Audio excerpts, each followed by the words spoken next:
evening, ladies and gentlemen. Coming to you live from the outskirts of the internet. This is the Gaming Saloon.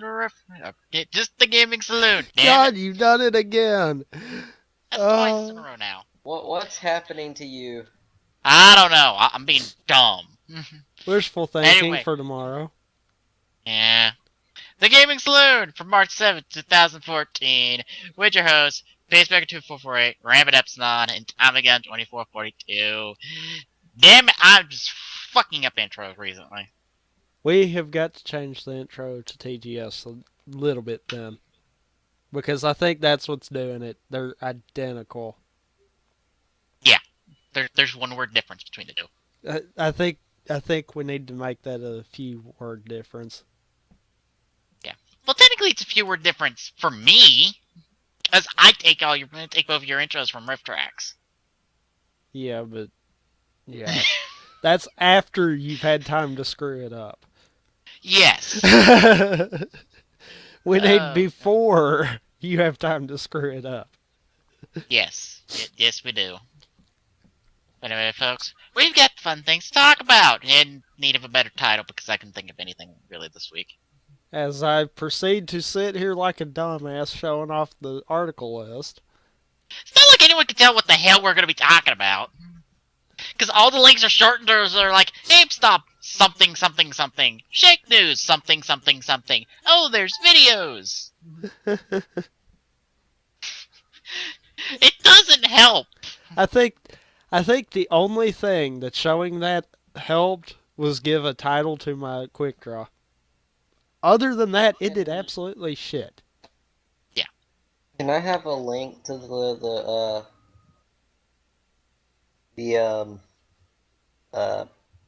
Hurt?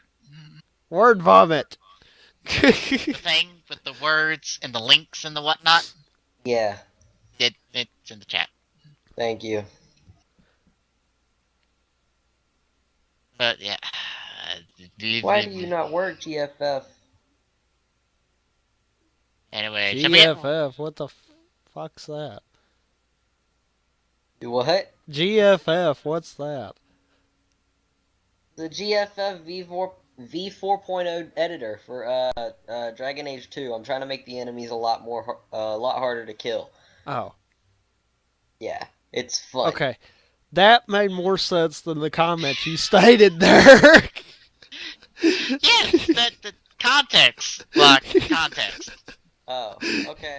So what are you messing with Dragon Age 2 for? 'Cause I wanted to play it again. It had been a while since I played it. Oh, okay.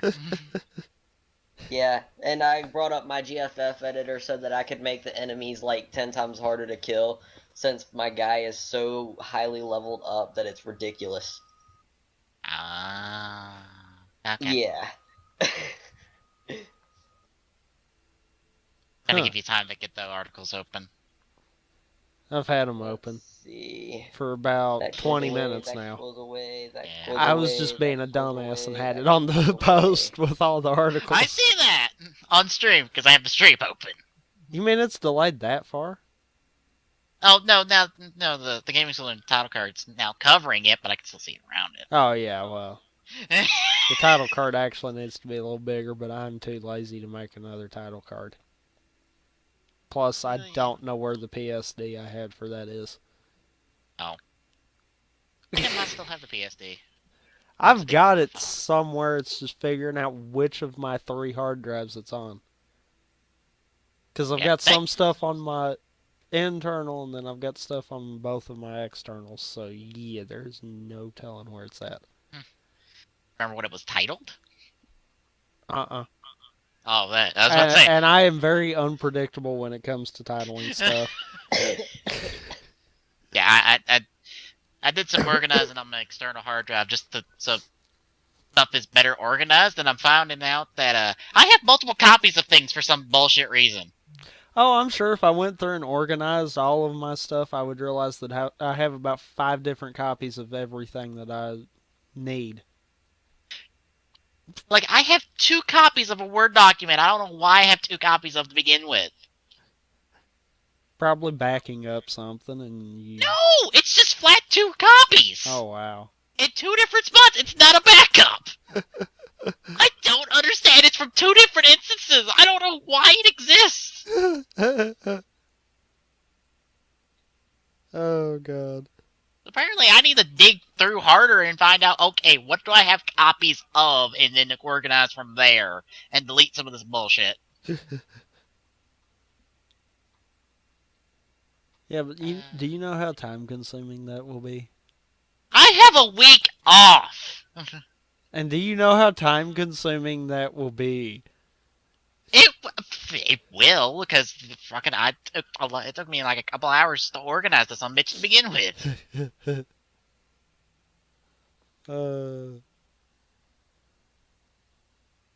Yeah.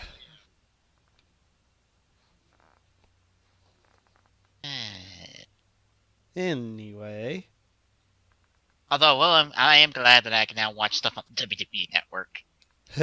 I can now relive my childhood, essentially. You can relive when you actually gave a damn about WWE. I can relive when I actually loved WWE. And find out that, oh god, some of the matches I loved are kind of bad, and oh god, why? that Kurt Angle Shane McMahon match, that made me go, oh god, Shane, why? Somebody should have tested that glass to make sure it was actually breakable on the first shot. I feel so bad for him after watching that match, because he is... if he wasn't injured after that match, I don't know how the fuck he wasn't. Getting dropped on his head 4 times! 4! Trying to get thrown through a damn glass pane. I don't think it was Kurt Angle's fault. I think it was the fucking glass.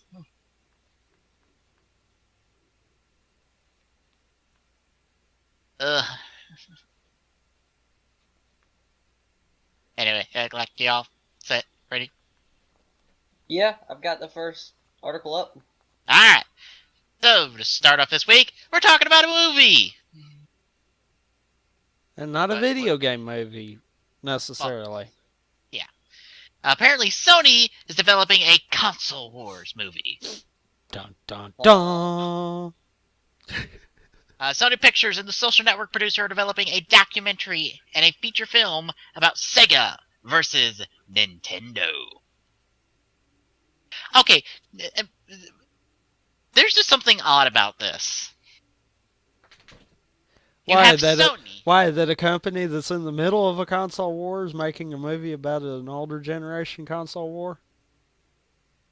Well, that and that a company that had no involvement in this console war from back in the day is the one making the movie about this. It's like, wait, Sony is making a movie about Sega versus Nintendo. Why? There's something just like, wait a minute, something's not right here. Yeah. Mm-hmm. Let's see. Described as a behind-the-scenes business thriller, the book chronicles how Sega, a small, scrappy gaming company, led by an unlikely visionary and a team of rebels, took on the juggernaut Nintendo and revolutionized the video game industry. You make that sound far cooler than it actually kind of was, probably.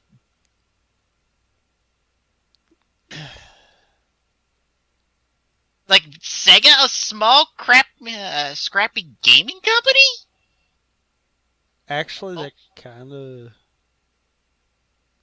was the truth there. Yeah, it's kind of true. Because really, in all seriousness, if it wasn't for Sonic, Sega would not be around. Yeah, Sega would be gone. Yeah. It just seems odd to hear it described as that. Agreed, now that you're looking back on it, but... Like, this was the Clash of the Titans! That's how I always thought it was in history, like, looking back on it. It's like, this was the Clash of the Titans. This was, like, the showdown. You know, there was no underdog in this situation. It was these two companies trading blows every chance they got. Kind of like how Microsoft and Sony are doing now. Yes, that's how it was looking back. But here, like, Sega is this underdog, scrappy company. It's like, oh, I never thought of it that way. Really, they are, but yeah. This news comes via a press release published by BookTrade.info. Announced Atlantic Books acquired the rights from HarperCollins imprint it books to publish Console Wars in the UK, but it also reveals that Sony Pictures and producer of the social network Social Network and Moneyball Scott Rudin. I thought Moneyball was in his name for a second. I'm like, Moneyball? Okay. Are developing it as a feature film. Seth Rogen and Evan Goldberg, who also wrote the forward to the book, are set to write the screenplay and direct, with author Blake Harris serving as executive producer. Harris also co-directed a documentary on the same subject, which Rudin, Rogen, and Goldberg will produce. So, yeah. That's probably going to be the most interesting video game movie we're going to get. Ever. And it's not adapting anything. It's just a historical piece, kind of. Although I'm sure they're going to amp things up a bit. Of course. Okay, I wonder if they're going to actually portray Nintendo as heels in this. Like, I'm seriously worried. It's like, is it going to be like Sega or like scrappy underdog, like, want to break into the industry, while Nintendo is the big giant tyrant of the industry at the time. Even though Nintendo saved the industry, back in the day. Should point that one out. I'm sorry, but Seth Rogen Made some good stuff recently, I think. Or am I thinking the wrong person? Let me look. Seth Rogen? That could be worse. We both could be on this. Okay.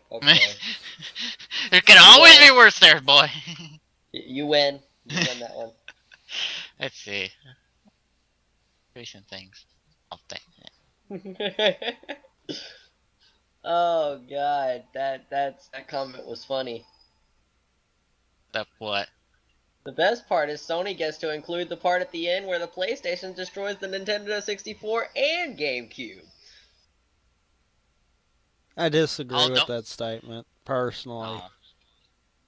Personally, I was just saying, no. We don't need to involve Sony in this. No, we need the Dreamcast involved in this, because, the Dreamcast. Well, I can tell you how the ending of the movie goes. Sega CD.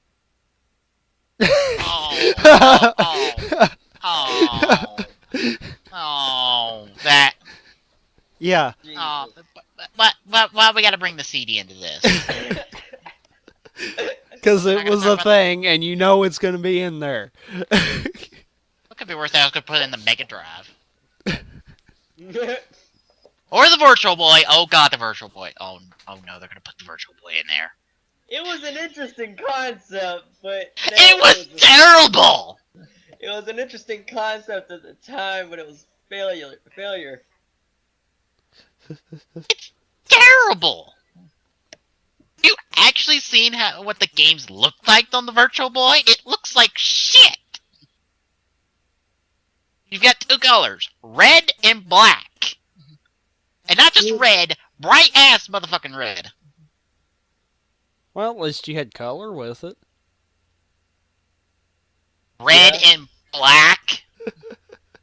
Better than black, gray, and whatever the background of the Game Boy was supposed to be.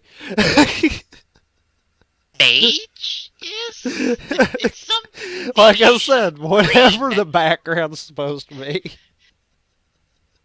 It's somewhere between green and piss green. I know one thing, you damn sure can't call it white. Nope. Also, we're gonna have to put the fucking Power Glove in here. Oh, God. That wonderful absolute piece of shit. I have seen that thing in action, and I don't know how the fuck that thing's supposed to work. Functionally. Like, how is this thing supposed to work functionally off 1990s tech? This was supposed to be motion controls. Motion controls! That was the Power Glove, is motion controls from the 90s. See, that was someone getting a jump start on the Wii. Too bad it's shit! Granted, it might be better than the Kinect. Okay. To this I say, the Wii was complete shit. So where are we going with this? and you know, I actually have gotten to use a Kinect, and it is not as screwed up as it was always portrayed. Oh, yeah. I say as screwed up because sometimes the voice part still wants to be a dick and a half, but yeah. Oh, yeah. Yeah, I think half the problem is nobody can program worth a damn for the Kinect. Because I swear half the time, like, the Kinect might not be bad tech, it's just the games make it worse. Yeah. I mean, tech-wise, it's pretty good. Yeah. It just doesn't have any games that utilize it in a good fashion, and that's the problem. I think the Wii had, like, 2 games that made it look good. Granted, they were both in-house, and they were both Wii insert title here games. That really made it shine. I think Red Steel did it as well, but yeah. The Wii had games. The Kinect don't have shit. That can at least make the damn thing shine. That's why everyone bitches about it. It would be bad if it had something on there that it could give it some love, but nope, can't have that. Well, it's because Microsoft didn't make it. I mean, Microsoft didn't make it. Alright. Anything else to say before we move on? No, I ain't got nothing. Fuck. No. Alright. Next up, we have a program that's actually shutting down. It's Call of Duty Elite. Oh, that useless piece of shit. Call of Duty Elite was a lucrative but ultimately short-lived experiment by Activision. The company experimented with a subscription model with Modern Warfare 3, but opted to switch back to a more traditional season pass with Black Ops 2.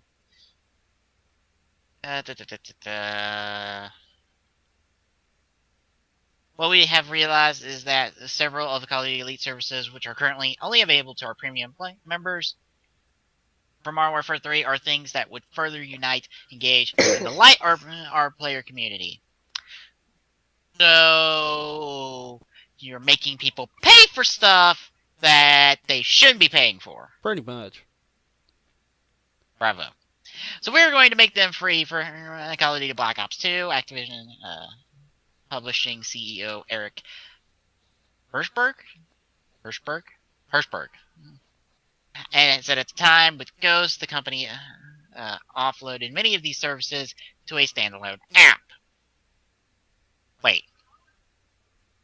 So you do the right thing with Black Ops 2, and then you say, fuck it, give it an app. Wait a minute. This seems to be going back around to a circle. What the fuck? You start out with it being subscription for some of these services, then you make it free, and now you make it into an app. Make up your goddamn mind! Basically, they have no idea what they're doing. They're just plucking at options and hoping that one of them hits. Yeah. And the service shut down, I believe last Friday, since this article was published on the 26th. There are no plans to bring Elite back. adding that the Call of Duty app takes some of the best and most popular features of Call of Duty Elite and introduces new elements. Let's see, all uploaded content will remain live, and stats will continue to exist in game. So not really anything happened. Wow. I don't get this circle back around to the bullshit. It's like, why? Epic fail. At least it's not Rainbow the video game. Oh, I haven't got to tell you about that, Glock, have you? Oh God. No. You remember when we watched the trailer for that, like a few weeks ago? Trailer for what? Rainbow the video game? Oh. You remember that shitty looking Call of Duty knockoff that was called Rambo? Yeah. The one that looked like it should have been on the PlayStation. Mm-hmm. Not the PlayStation 4, the PS1. Yeah. Well, it turns out, Glock, that it's not a Call of Duty knockoff because it's a rail shooter. It's a what? It's a rail shooter. Explain. Do you not know what rail shooters are? No. Time splitter, I think? Time filter? I forgot what it is. Essentially, you don't move around. It moves for you, and you Yes. just shoot. Yeah, you have you ever been to Like- an arcade? Like those. Yeah, those things. Yeah. Yes, those. Yes. Those are rail shooters. I was actually going to make the reference to something more people probably realize: the plug-and-play shooter games.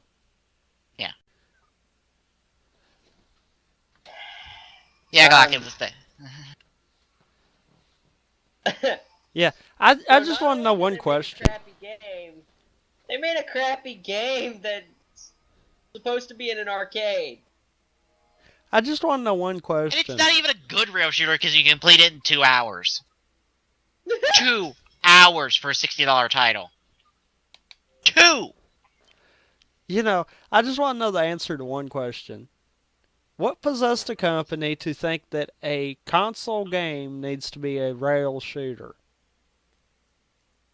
It's worked. Ah, damn, I can't remember. There's like one really good rail shooter franchise that's kind of old. I can't remember the name of it. Crisis something? Time Crisis, that's what it is. Time Crisis, yeah. Yeah, Time Crisis was good. Time Crisis was amazing. And that's a rail shooter. But the problem with this is it's not It's fun. crappy! Like, they're so cheap, they ripped clips out of the DVDs for the movies and used them as the voice work. Literally! Because you can hear music being played when people talk. Wow. Oh, God.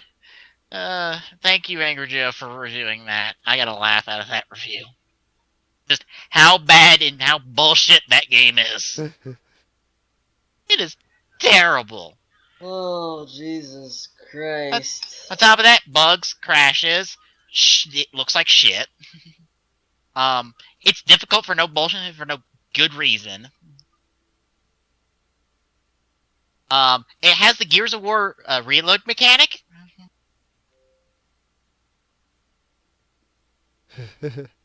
That you remember that, right? Yeah.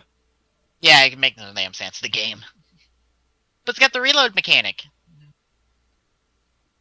that you somehow get extra ammo out of it.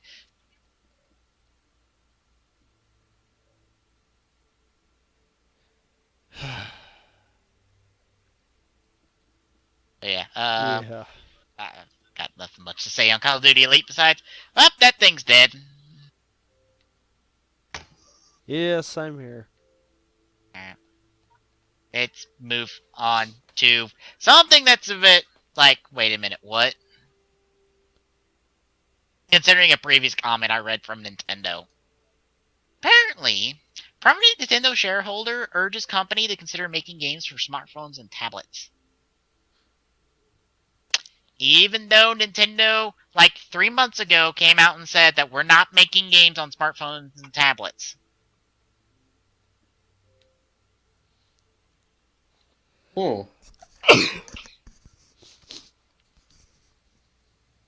Funny. Yep, yeah, this whole conversation player began. For years, people have been clamoring for Nintendo to officially release on smartphones and tablets. Nintendo's response always being that same: a big fat no! Oh, so, Yes. they're channeling their Daniel Bryan. Their heel, Daniel Bryan. You see, Daniel Bryan's heel when he chants no. He's face when he chants yes. I am not kidding. Literally, that's how his character goes. I'm making all the WWE references tonight. Yes. Great. And I'm kind of not helping that any. uh,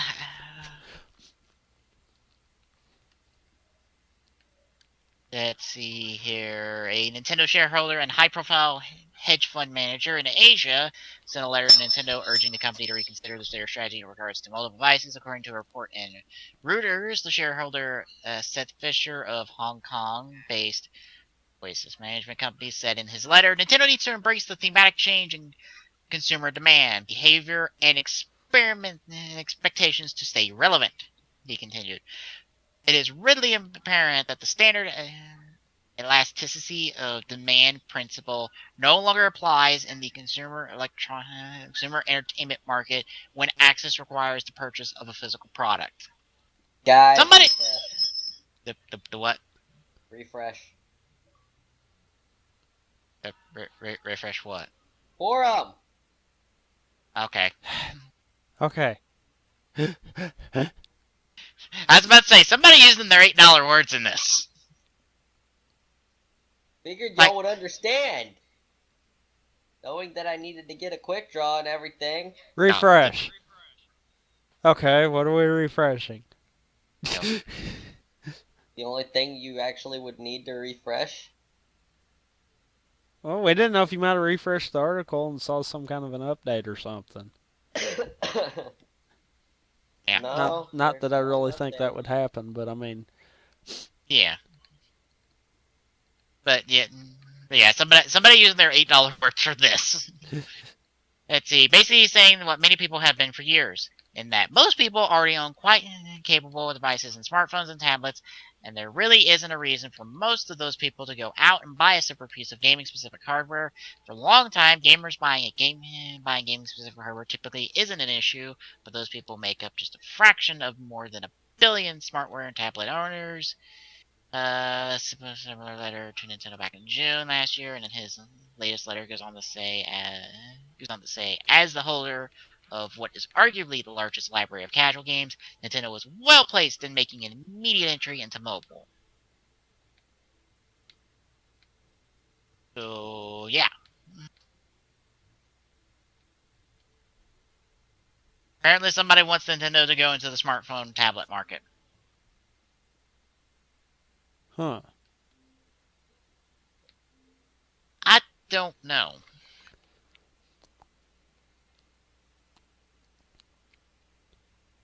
Like, I can see the point of, yeah, people will probably not want to buy this gaming console just to play games on it, but the gaming consoles are becoming more than that. Yeah, but okay, and I'm gonna say this: take both the 360 and the Xbox One for example. There is very little that you can do on them anymore that you would have to have a computer to do instead.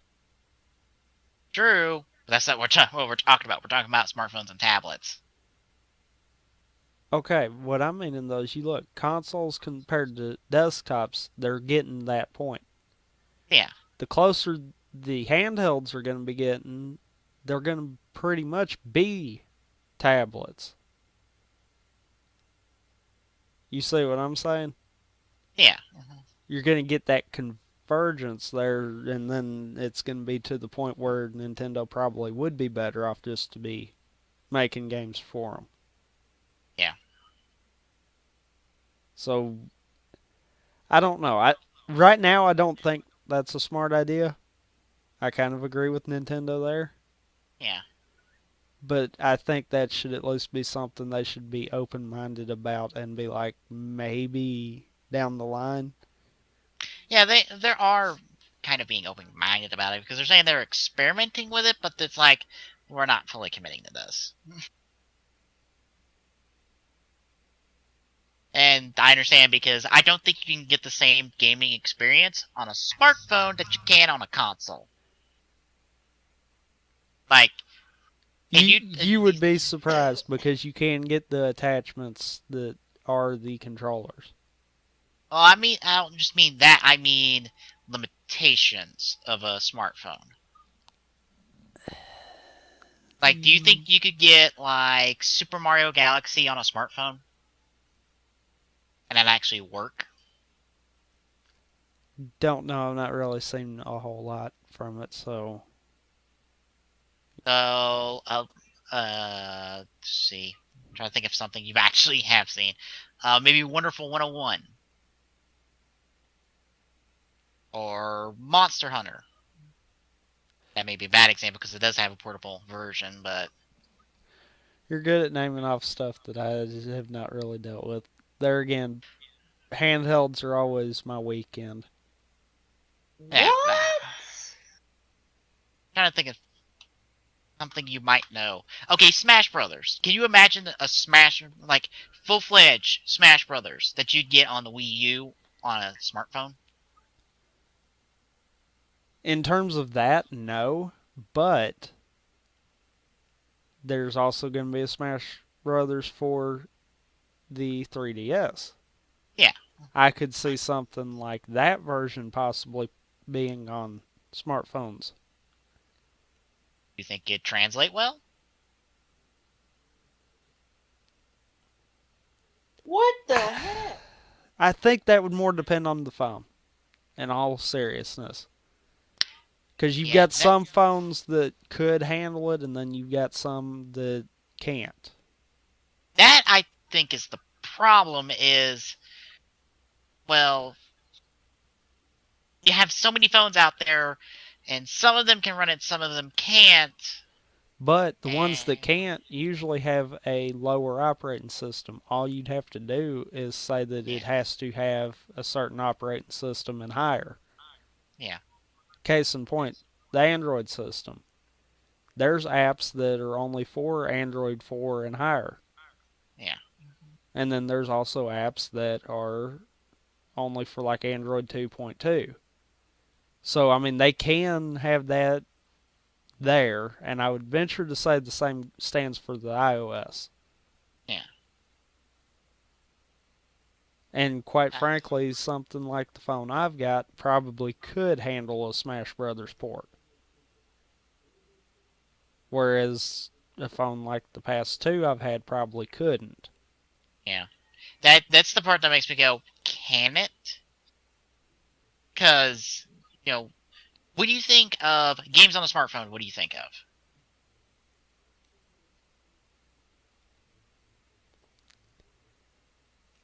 I don't really know because I've kind of seen a little bit of everything. Well, have you? I've even right now on my phone I've even got that Dungeon Defenders. Yeah. That they ported to it, and it seems to run fairly smooth. Yeah. But have you seen anybody try to push how hard a smartphone can go in terms of gaming? Not really. Because there's not been a big call for it yet. Because of Nintendo and Sony right now still focused on their handhelds. Yeah. That's made me wonder. It's like, no one's really tried this, which makes me wonder, can somebody push a smartphone to its limits in terms of a game? I think when it comes down to it, if Nintendo or Sony, either one, came out and did a game that was mobile too, one of their handheld games that was handheld and mobile, that would probably reshape the whole smartphone and tablets area there. Because right now it's focused around, can it get on the internet? if they could do that, that would probably retransition it to make it into better than what it is. Yeah. Because But there again, that's not happened yet. I think I guess for me, the most noteworthy title that I've seen on a smartphone that would be in line with what I think Sony and Nintendo would do if they did mobile is Infinity Infinity Blade from Epic. Because that seemed like it was pushing the smartphone. Because it was actually running off some of the tech that you see games run off of. That was running off the Unreal Engine. Like, I don't think many smartphone games actually run off an Unreal Engine. I think you're right on that. Wow. I just read something interesting. Oh, okay. But I wouldn't rule out that this could happen, but I guess for me it's because I haven't seen smartphones getting pushed hard enough to make me think, okay, yeah, it could work. Because no one has. I want to see someone actually try to, like, nearly break that smartphone in half, tech-wise, with their game. And actually be good. Hey, guys. What?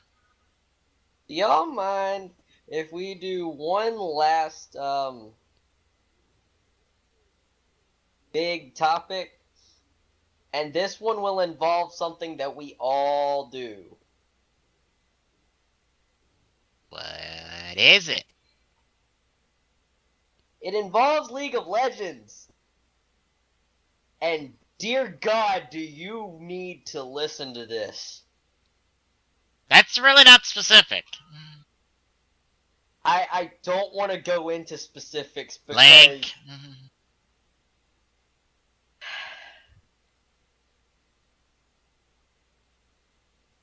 Ankle. Dear God.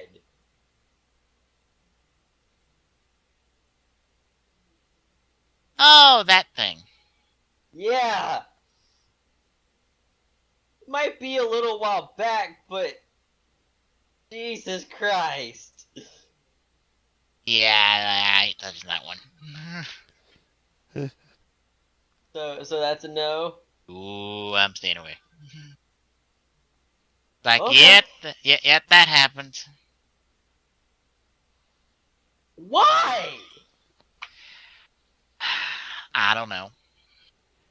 Are they just that freaking stupid? Are we gonna get drug into this anyhow? Probably. I'm sorry, I'll stop. It's just, dear God. Anyway, moving on. Talk about Valve. And their money racket.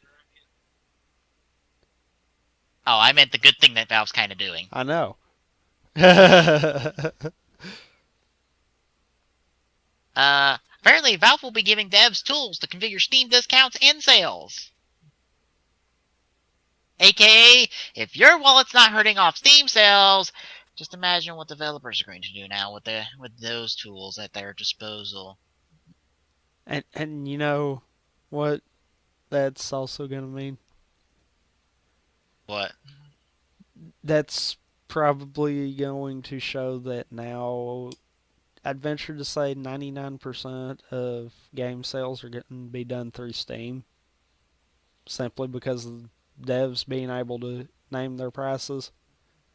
Yeah, that will extremely help, because one thing that bugs the ever-loving shit out of me, and I do this to myself every time I go to either like Walmart, Kmart, GameStop, I look at the game section, and I look for old games and see how much they are.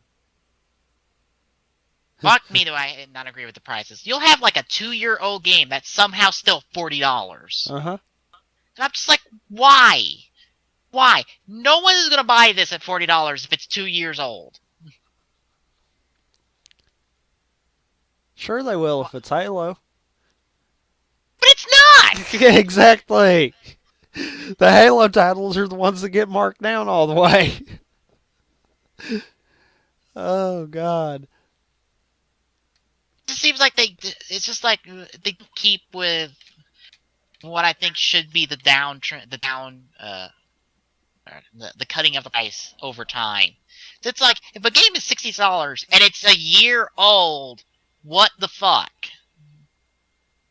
A game should not be $60 if it's a year old. Who's gonna buy a $60 game after a year after it's released? Just in general, not specific, mind you.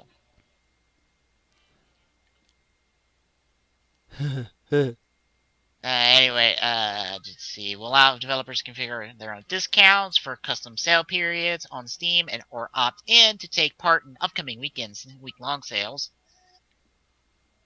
To participate in week-long deals, a developer can select from the upcoming promotions up to 2 months ahead of time and just enter their desired discount percentage.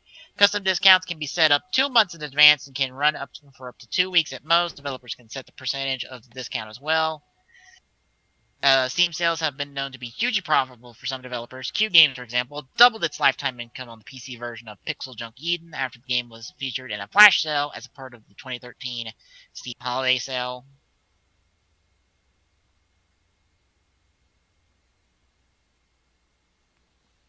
However, indie developer Jason Roher recently argued that sales screw fans over the long term, training them to wait for discounts rather than ever pay the full price for a game when it launches.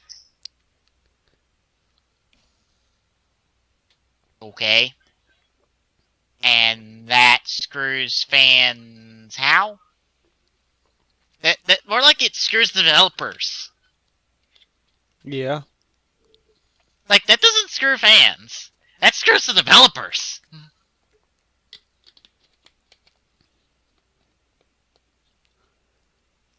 Granted, I have to wonder, like, how many companies will actually, or how many people actually buy on launch or within a launch period.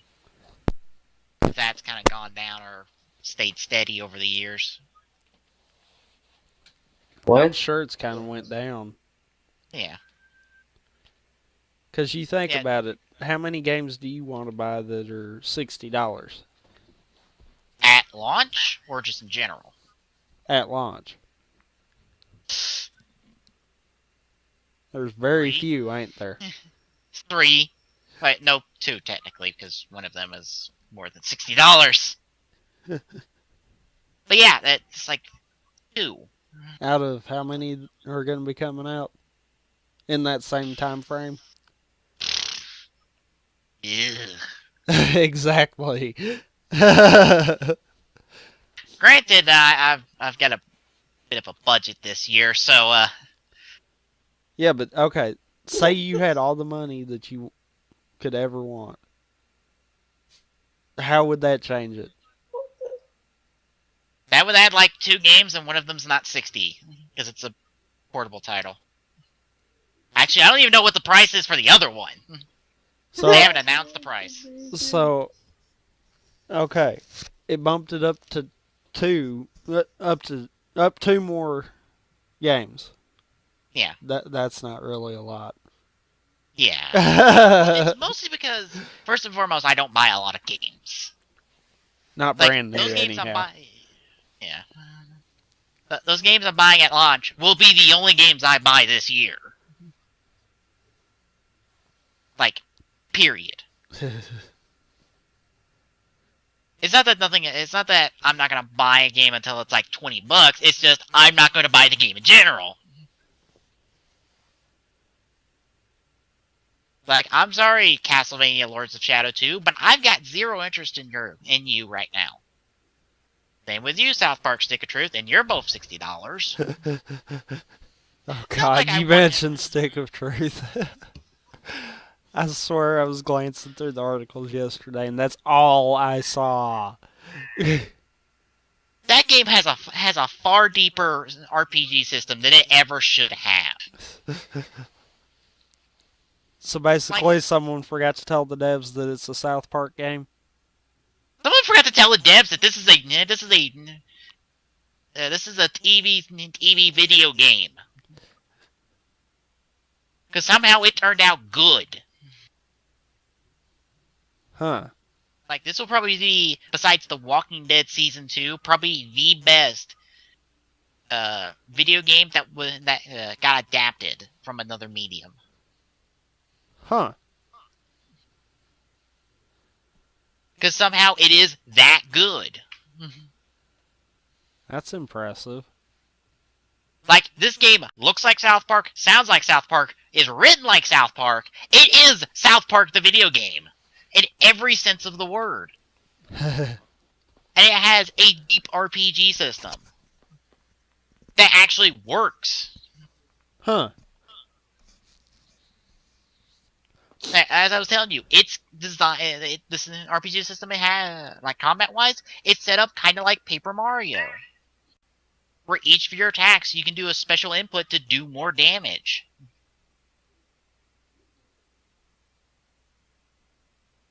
And a variety of attacks. It's party system set up just like Paper Mario 2, where you have your character and a partner.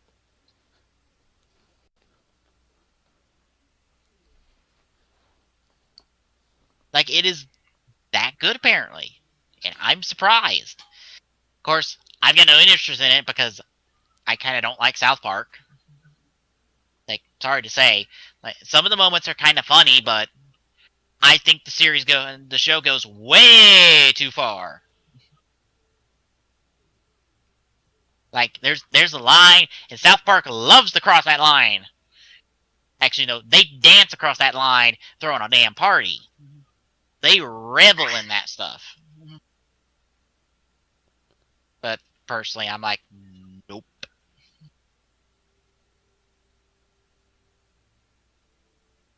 But yeah. Guess we can move on from there. On to something I'm far more interested in, and something that kind of killed my budget a little bit. We're getting a new Arkham game. But this one is being made by Rocksteady. This is not being made by WB Montreal. Batman Arkham Knight came out of nowhere literally this week. Crap. In case you're saying crap about a brand new Arkham game being announced. Oh, no, I've got it. Okay, I'm good. No. Okay. Wait. Is this article, crap? Black, what are you doing? What are you doing? Hold on. What are you doing? Hold on. What you breaking? I'm not breaking anything. I'm trying to figure out whether this article is what I think it is. If the article is what I think it is, then crap. Hold up. Hold up. I got this. Tommy? Yeah. Stream's down. Shouldn't be. Some bitch. So, we lost all recording? No. Because Tommy does her local recordings. So they're gonna hear us fumble around and try to get the live stream back up. What the hell are you doing, you Oh, stupid fucking thing? Crap! You have the son of a... Okay. I've got to find the other video. Okay. Gladly. Okay. Okay. Let's do technical difficulties. How am I dropping frames? Well, I just let you know, without context, I have to think you're just spouting nonsense at this point. Oh, he is. Do what? Without context or whatever in the hell you're talking about, you are sounding like a crazy person. Oh, he is. Oh, don't worry, I got this. And just so everyone knows, we're still recording anyhow. That's why I said that they get to hear us fumble around Yes. while we try to get the live stream back up. Yes. I'm gonna try something and hope that the hell this Hi, works. Peach.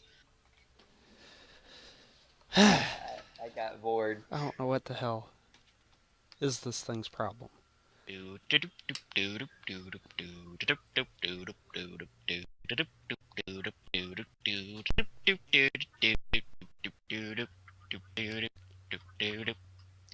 Do do do do do. We back Things, up yet? things and things and things and things. There's a delay, remember? Let me refresh and see if it's actually back up. Nope. I haven't got the notification either that we're back up. Refresh. I'm trying not to kill it because I'm hoping that maybe it'll fuck you. It's not gonna do it. You're gonna have to kill it. Yeah. Okay, this is where I'm gonna be splicing the video then. Maybe. No. Don't you do it. It did it. Do I need to get my camera all fixed of this? It did it. It locked. Okay, now that you acknowledge that. What the hell? This is hilarious. You guys have got to see this. As Glock proceeds to say that we've got to see something, as we come back up. You guys have got to see that. Glock. Please. Glock. No. Alright then. We're back live. Ish. This is Ish. hilarious. I love this. Okay, things are all fixed now. We're gonna have to do some splicing to get the local recording working again. And you folks on Twitch who watch it from there get to miss out on us rambling. But you can find it on our YouTube page. Yep. Anyway, as I said before we went kaput to put, Batman Arkham Knight came out of nowhere this past week. And it's the Game Informer cover story. Oh, I can't wait till I get Game Informer.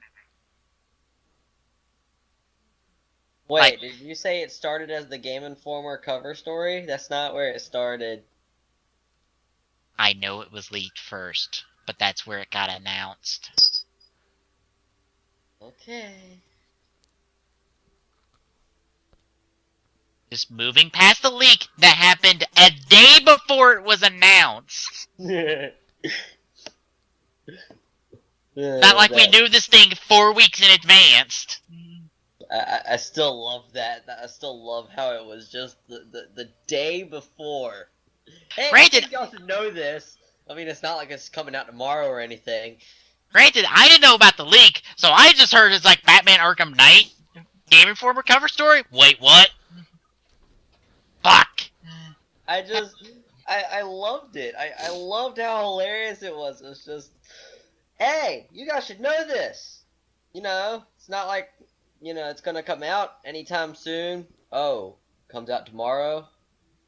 Well, I screwed up.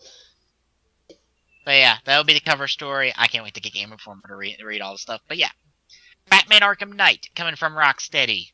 I've already seen all the trailers and everything. It looks cool. There's like one trailer. There's actually another one.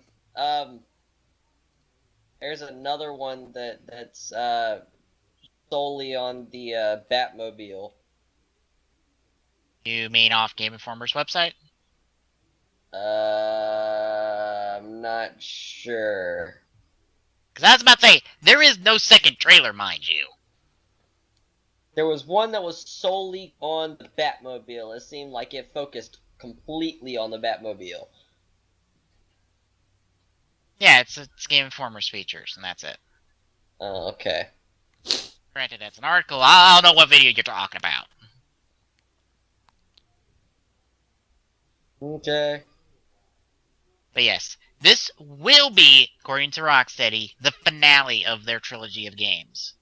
Because we don't count Arkham Origins. That's because Arkham Origins was made by WB, not Rocksteady. WB Montreal, not WB in general. Don't care, it had WB in the name. That's enough. That's enough for me. Arkham Origins wasn't bad. Arkham Origins wasn't bad, but I've never liked WB. Never. Why? When it comes to games, they suck.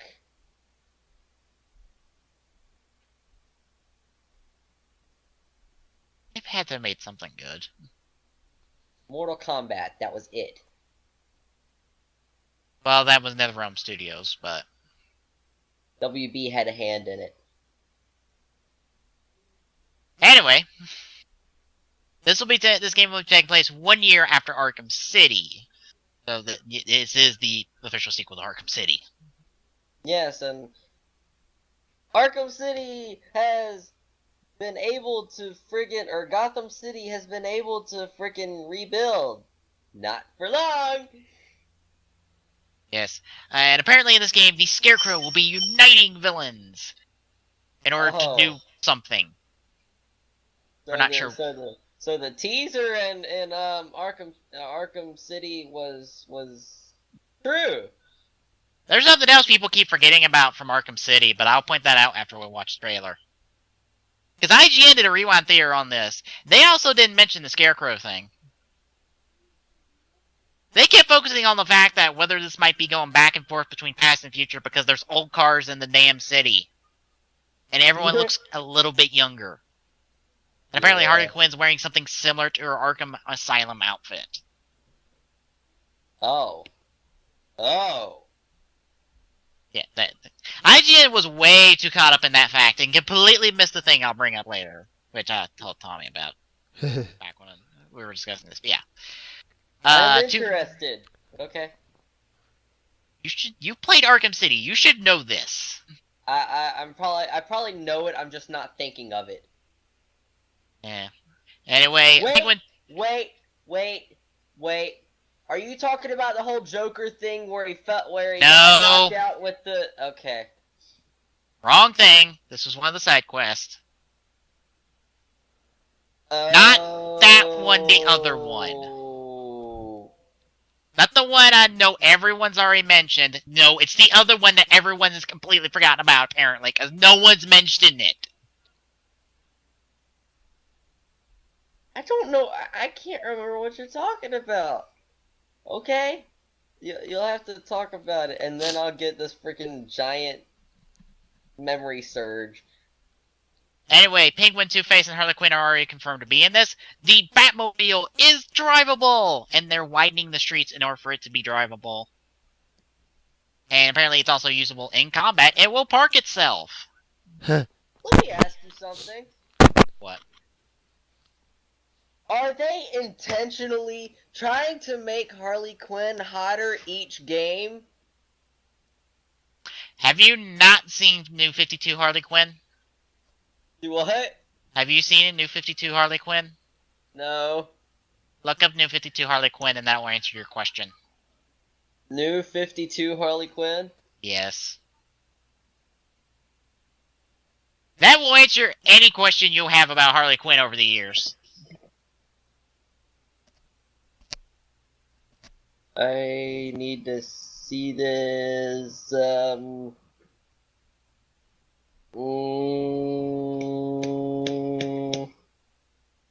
But yeah, apparently the city is being evacuated through threats from Scarecrow, which will explain why there's no pedestrians in the game, because Rocksteady needs to do every excuse possible to keep pedestrians out of the city. It's just a thing at this point. I've come to accept this.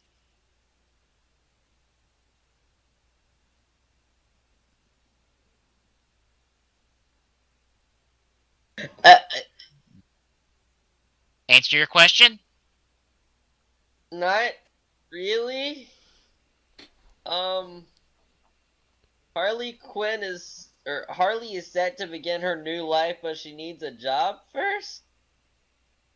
Huh? Look up New 52 Harley Quinn. Not read about her. Look up images of the New 52 Harley Quinn design. Oh, okay. That's what I meant.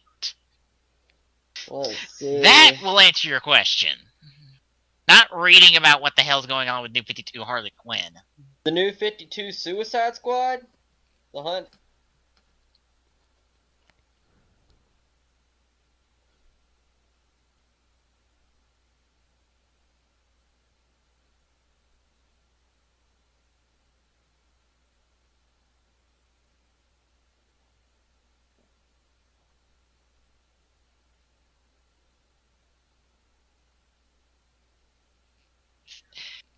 Now you understand. Was there? Tabo, why was there a copy of you?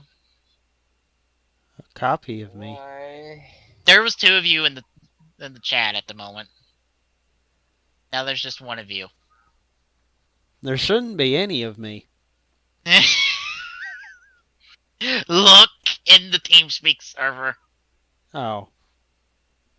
It did it in the server. Yes.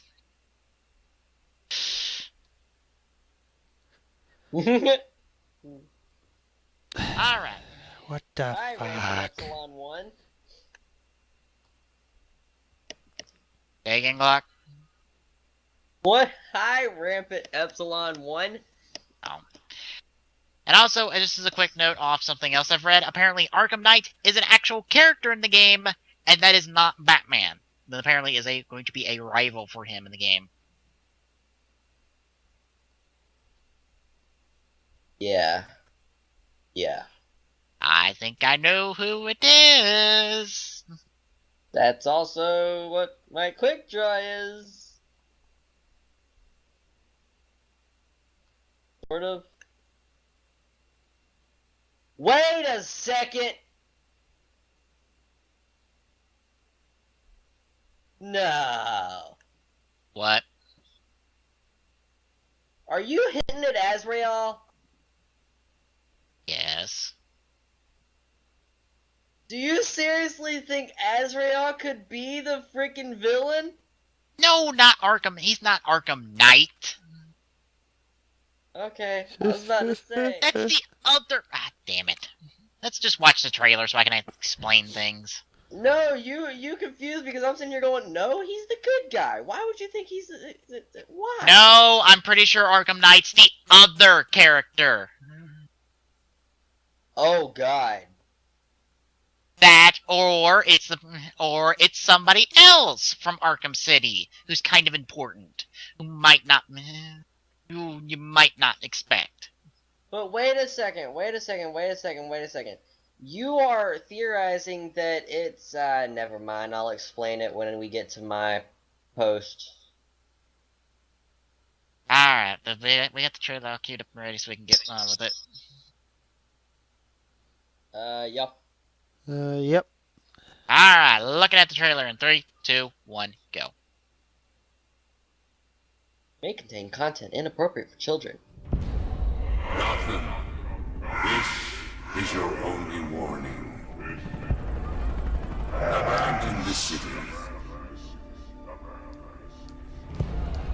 or I will unleash your greatest fears. But you see how they're old cars in the trailer? The Yeah. last will and testament of the deceased. Apparently they didn't Thomas realize Wayne. it's probably a style choice because, you know, In the Gotham. event of my death, I hereby declare that all my Yeah. worldly possessions pass to my son, Bruce Wayne.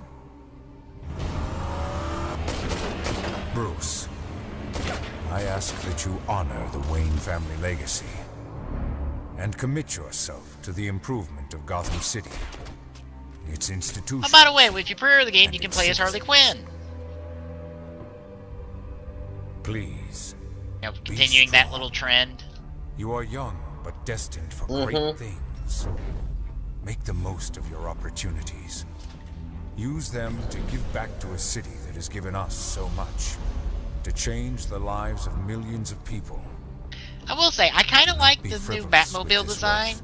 Because, you know, the Please other one got do not waste wrecked it in all. City. Fast cars, But I miss the old outrageous one. clothes, Yeah. and the pursuit of a destructive lifestyle. Because this seems very much going for the Tumblr look.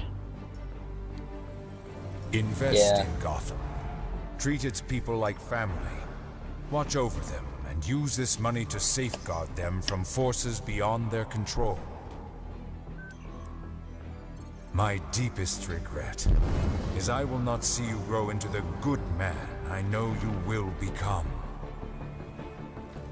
And finally, my son, I ask that you never abandon this city to fate. Oh, by the way, Batman defies physics in this trailer. Physics? What's that? Granted, it's not this because We have lived through dark days, Kind of No obvious doubt that there's, there are you know, more to stuff come. there.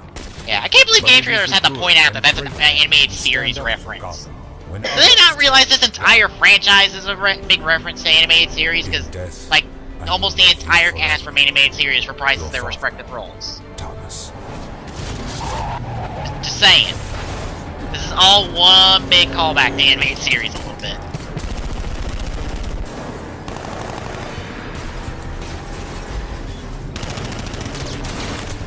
Seriously gonna shoot at a giant armored car like it's actually gonna do something. What else would he do? Stare at it? Freaking run? He knows Batman won't run him over. Fair enough.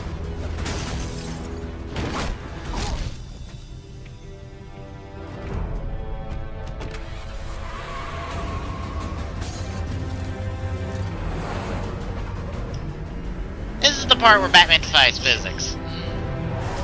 Oh, yeah. His cape also defies physics, too.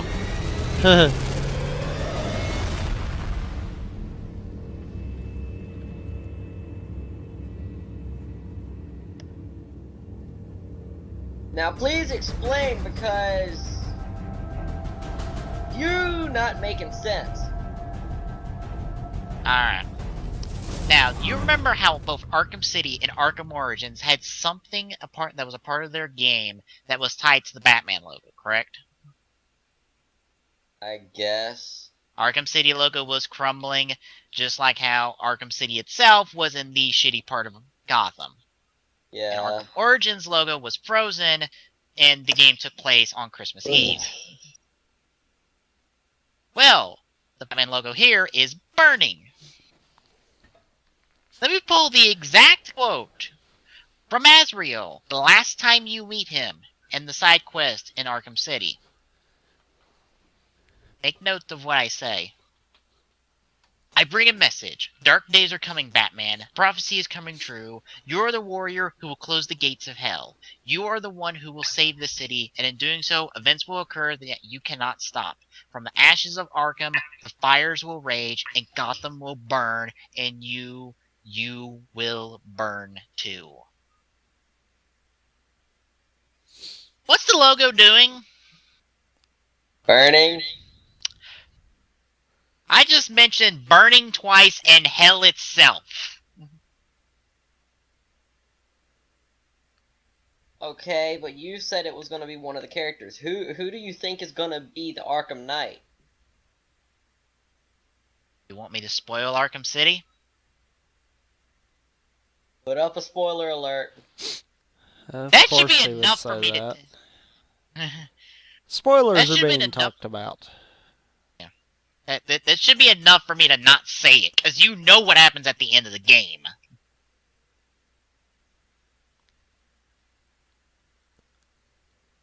Are you saying Doctor Strange? No. The other character that's important to the story of Arkham City. Hang on, let me freaking list off people. Alright. Oh, for fuck's sakes. Here we go. We're gonna be sitting here for a while. Let's see. Joker's out of question. He's dead. Harley Quinn, definitely not. Two-Face, Penguin, and,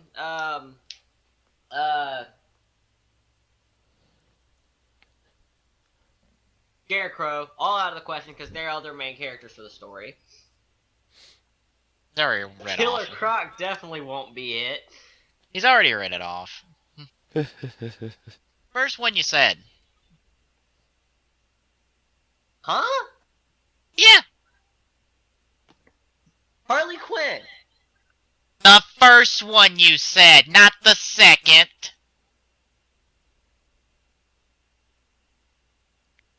You confused me. You said Joker first. I think Joker's the Arkham Knight.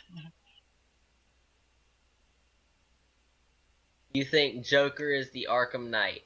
Yes. What gives you this idea? First and foremost, it is not going to be impossible for them to bring Joker back. Hardly. Secondly, what do we know about Joker and Batman's relationship? They're two sides of the same coin. Also, Joker had an identity before he was that. Red Hood. You don't think for a second that Joker wouldn't come back, but just become a new identity, or possibly be reborn in something new. We've had a good guy Joker before. It's in the comics. There's a good version of the Joker.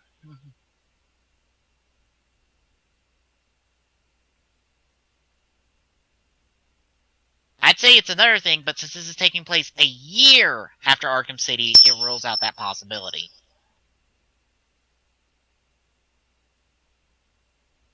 I want to pull up my quick draw so bad and explain. Crap. Yeah. Also, it's not going to be Hush. Hush is the other major unresolved plot point from Arkham City side quest. It's not going to be Hush. Hush will be the one that's organizing the villains, because Scarecrow ain't the one organizing them. No, son. I know my Batman a little too well to know Scarecrow's not it.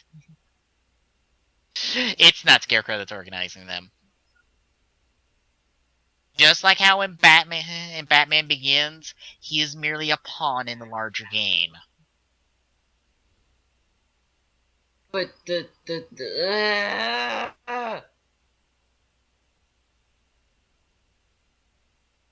want to God point? dog it.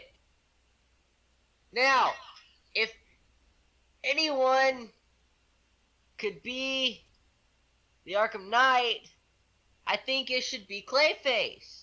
Because Clayface can actually bring this identity in and play it off, because nobody can realize that it's Clayface. Joker, I still am not sure about, because he's supposedly dead. And the fact that Mark Hamill kind of quit. Doesn't mean just because Mark Hamill quit doesn't mean they wouldn't bring back Joker. Joker's in Arkham Origins, and it's not voiced by Mark Hamill. Although if you didn't tell me that, I'd still think it is Mark Hamill. Because the man sounds really close to Mark Hamill's voice.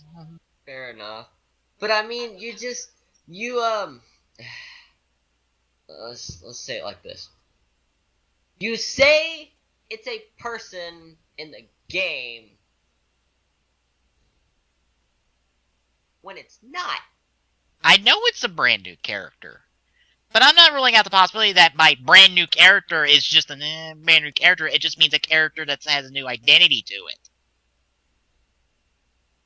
I'm not ruling out this possibility of them saying it's a brand new character. It doesn't mean it's going to throw us off the trail of what it actually is. The way they're going at this,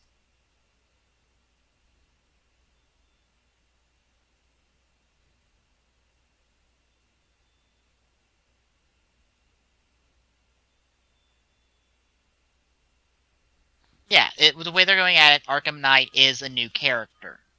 I'm just saying, I'm just going off the assumption that Arkham Knight is not necessarily a brand new character. It's a brand new identity for a returning character. the demo shown to the magazine was capped off by the arrival of the new villain, described as a type of grotesque reflection of Batman himself, wearing a similar suit to Bat's, and using firearms. The image also shows shorter, more horn-like ears atop an armored helmet.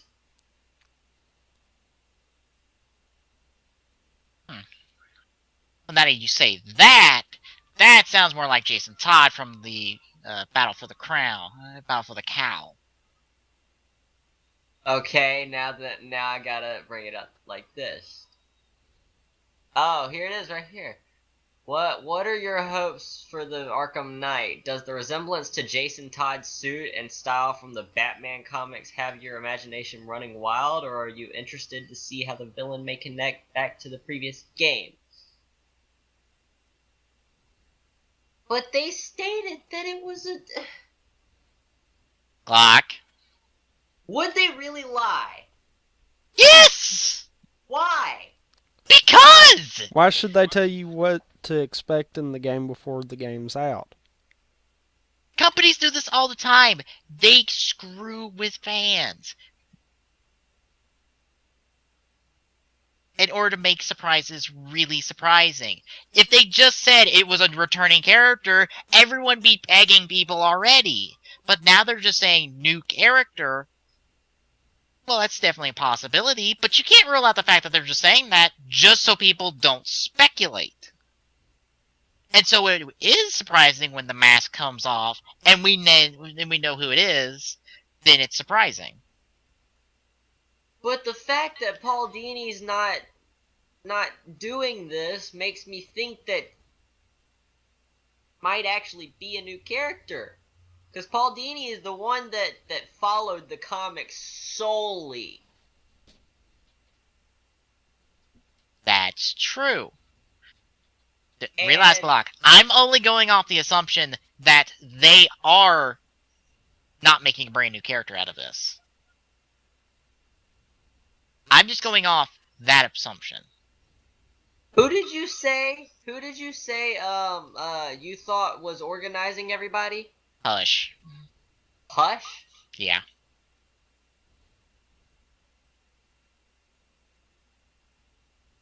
Because, Hush now looks like Bruce Wayne at the end of the Arkham City side quest, and he gets away. And he vowed to take down both... he vowed to take down Batman as far as I remember. And if he is looking like Bruce Wayne, he knows who's under the mask. I am so confused. Hush? I'm trying to remember. I played Arkham City, but... One of the side quests. I'm trying to... There were a lot of side quests!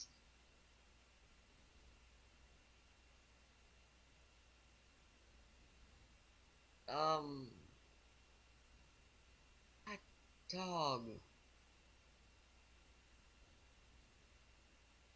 Guy who looked like Bruce Wayne, but wasn't.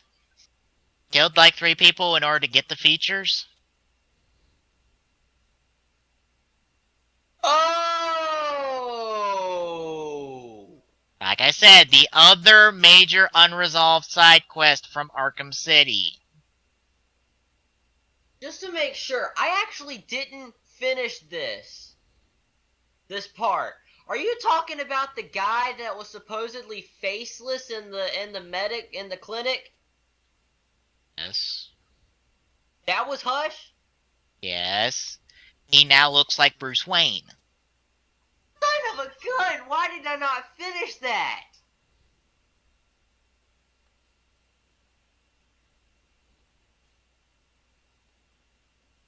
Because, I'll be honest, this probably goes back to Batman Hush, which kind of dealt with that same idea. And I believe No Man's Land as well, which dealt with a mass evacuation of a quarantine of Gotham, due to... That might be what is happening in this comic, is that Gotham is being evacuated due to some major threat Scarecrow is producing. Which explains why there's no pedestrians in the street. But Batman is the only one left to defend it, alongside, well, whatever allies that Batman has, which we know is Robin and Nightwing, because they're already established in this universe. I wouldn't be surprised if those two play into this role, because Oracle is appearing for the first time physically in this game, because there is a screenshot of Batman standing next to her. I wouldn't be surprised that other Batman family members appear in this game, as essentially Gotham is shut down, the criminals run rampant, and now it's Batman in crew versus Everyone. pretty much, yeah. Which, honestly, with how they're saying that this is the last of the Arkham games, we are going out with a bang, that's about the best way to do it. Is Batman and crew versus everything. And a twisted version of Batman? You know the old saying, Joker is simply the other side of the coin from Batman. Who says he's not reborn as a twisted version of the Bat himself? Do you really think he could pull that off, though? Lazarus Pit. I mean, knowing how the Joker's, dare I say, relationship, I almost said sort of a weird, creepy friendship type thing. His relationship with the Batman, do you really think he could pull that off and keep it secret without doing one of Joker's tricks and sending off a major red flag saying, "Oh crap, I just gave myself away"? Do you really think Joker could do that? Yeah, if he's been reborn into this character. What do you mean he's being reborn? You remember how he died in Arkham City? Yeah. He's being reborn into the Arkham Knight. He's no longer the Joker. Just like he was no longer Red Hood. Right.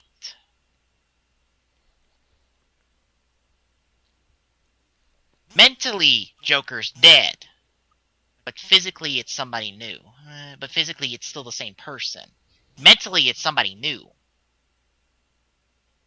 That's what I'm saying. Just that is just assuming that Arkham Knight is a returning character with a new identity. Because they could totally pull a twist like that. Putting that into perspective,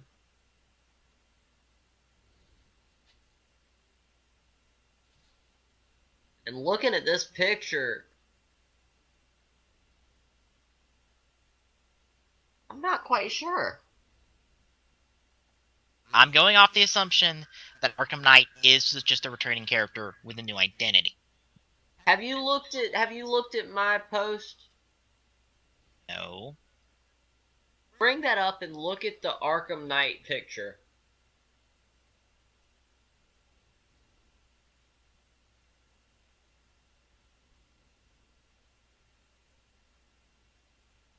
Is it the second one? Or the second image? Yeah. We hadn't in the previous games introduced someone who new to the universe. We wanted to introduce someone who could really challenge Batman to go head-to-head with him in lots of different ways. We're not talking about those ways just yet, but this guy is definitely a formidable foe for Batman. Joker has never been a straightforward head-to-head kind of person. Multiple ways.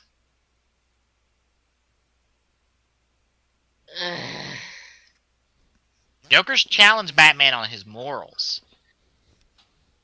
You know, Batman's whole "I don't kill people" things, Joker has pushed him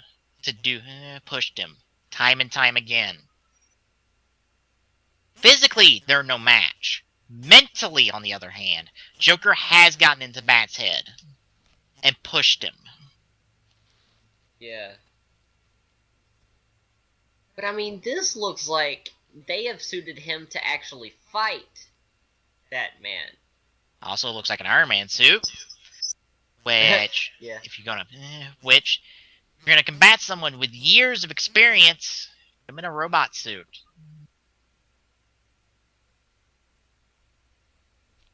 That'd even the playing field. Granted, it could be a new character. Again, Glock, what you may not be understanding from my perspective is, I'm simply giving an alternate explanation of who Arkham Knight is.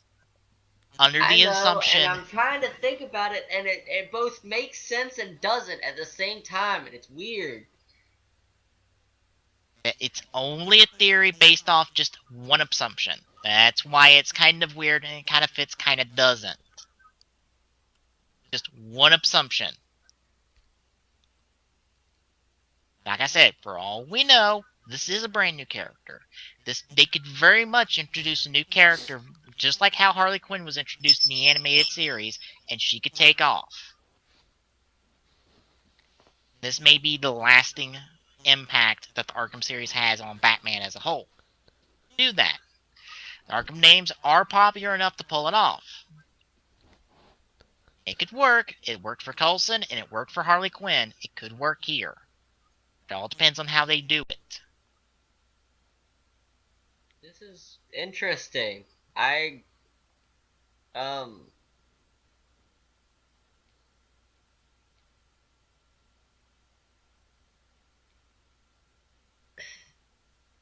You've kind of just tuned out of this conversation, haven't you, Tommy? Yeah.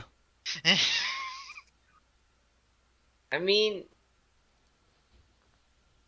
if you're saying you said that Joker, or not Joker, you believe that that Hush is the one organizing the villains? yeah, I could understand that. Hey, we didn't know anything about Ra's al Ghul before Arkham City came out. And look at his involvement in Arkham City.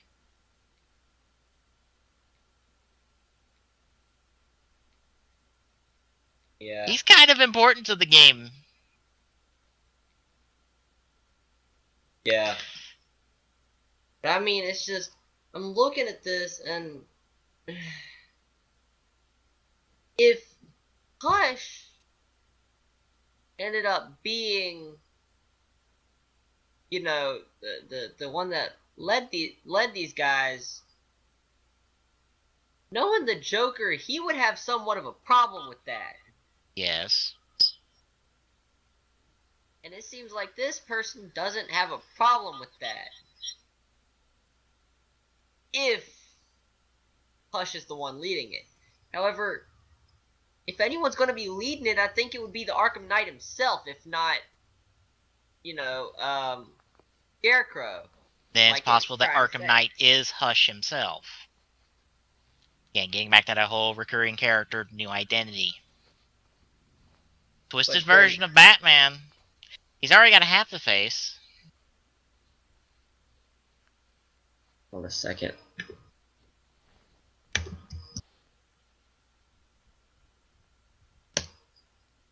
Gotta look at this real quick. Hang on. I don't rule out Rocksteady screwing with us and not telling us the whole truth. They They're didn't say. they're telling us some truth, but not the whole truth, is what you're trying to say. Yeah. They're doing their. Todd. They're doing their job. They're making it. They're saying what they want us to hear. Whether or not there's more to it is left to be asked by us for the meantime.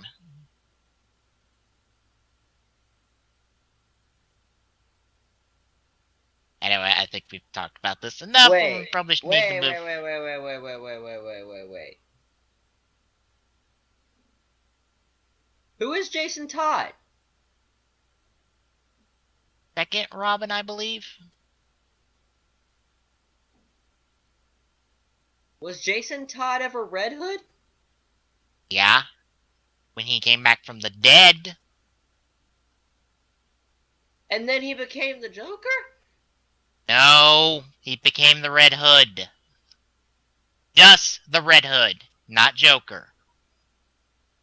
I'm so confused, because you said first it was Red Hood, then Joker, then what? Arkham Origins established that Joker was Red Hood before he became Joker. Did you not play through all of Origins? Not yet. Play through all of Origins and then you get that explained. Okay. But It's a different Red Hood. there was more than one Red Hood? Yes, like there's more than one goddamn Robin. There's like 5. One of them's female. Are you talking about the Robin from the newer age Batman thing? You mean Dark Knight Returns? No. You're not talking about that chick that saves Batman when he's about to die? Oh, I'm talking about Stephanie Brown, aka Batgirl. Oh! Also her. known as Spoiler at one point.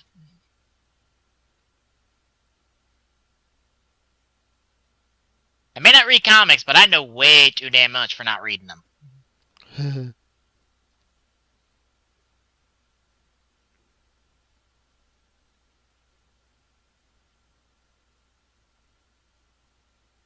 Alright, I think we need to move on.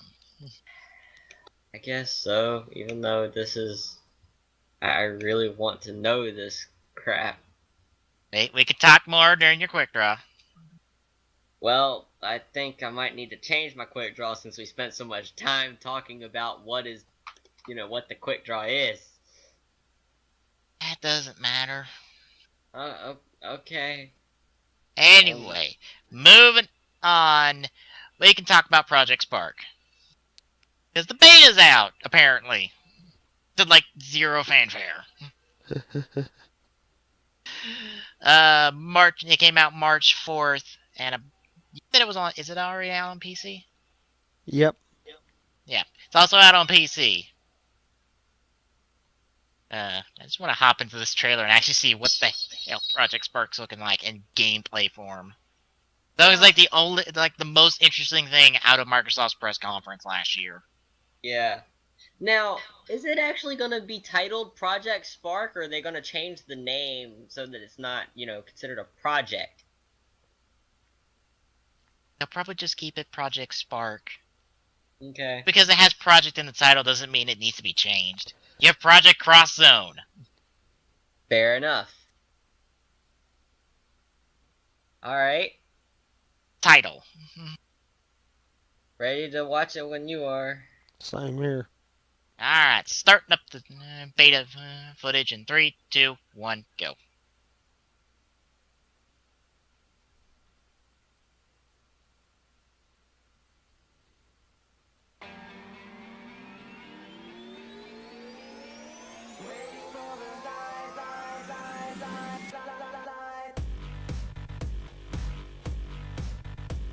Whoa! What? Oh, looks like it's going the Little Big Planet 2 route. Did anybody see Flappy Bird? Yes. Okay.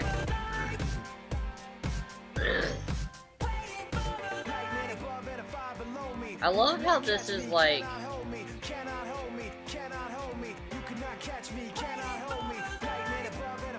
Very open source, just like Little Big Planet 2 is. Yes.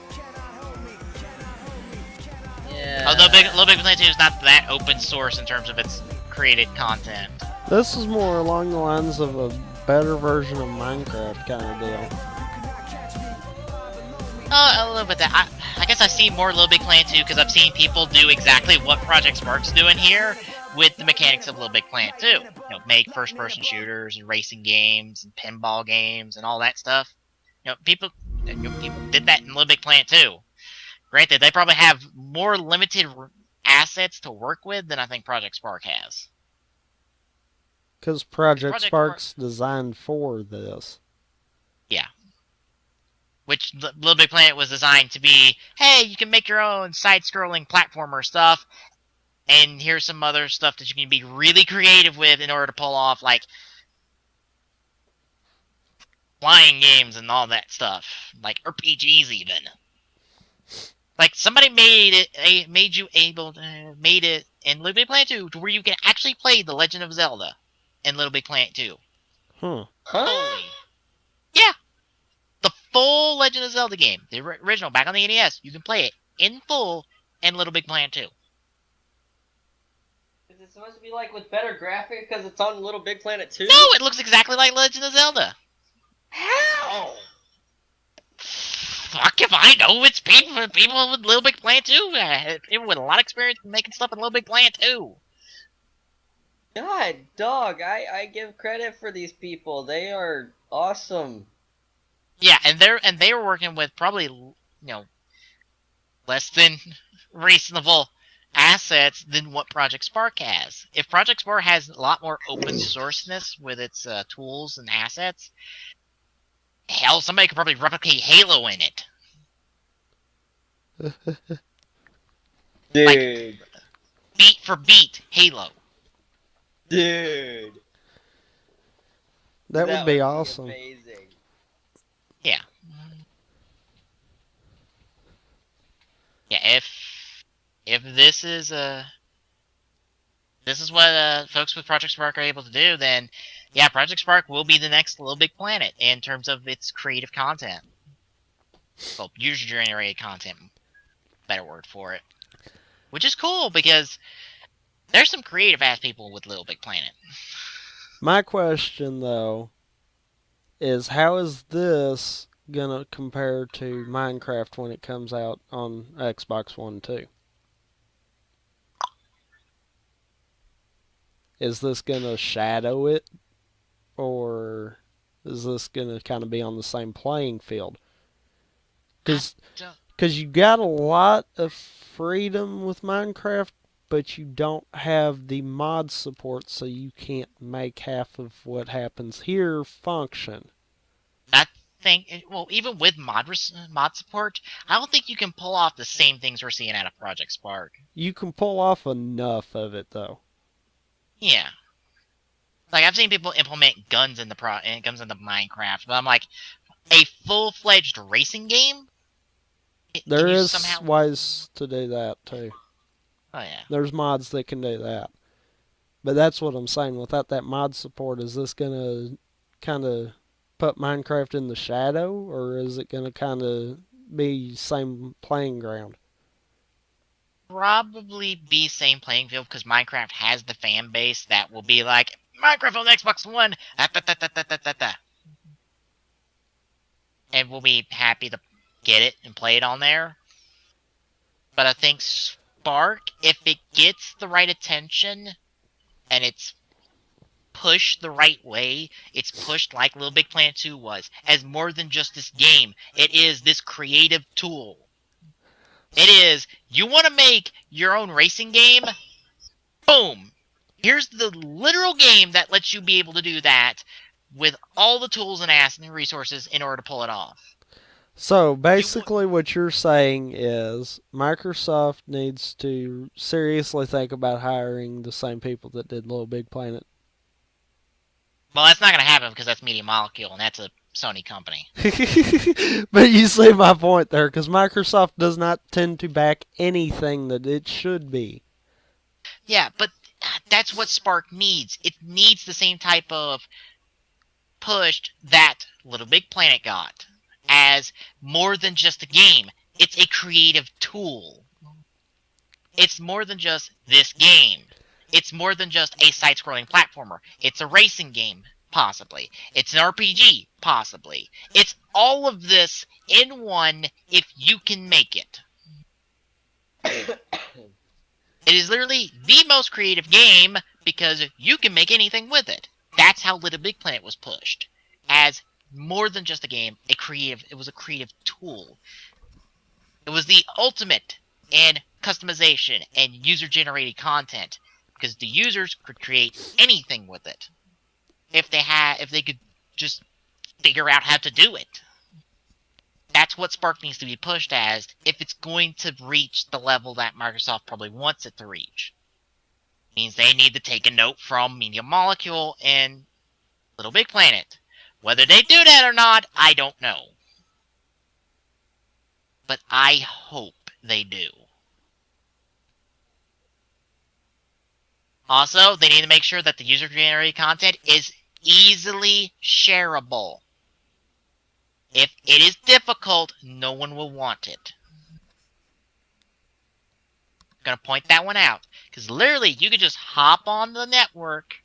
You just hop online and go, I want to search Ghostbusters in Little Big Planet 2. And you got Ghostbusters themed levels. Okay, now in terms of that, I don't see that as a problem. Yeah. The reason I say that is, look at what Bungie had started with the file shares for Halo and what 343 has continued with. Yeah. That's a common thing there. So they already have that knowledge. Yeah. They just need to do that and just make it better. I think they could. And if not already, probably will. Yeah. Apparently there is a way if you go to projectspark.com to sign up for the beta still.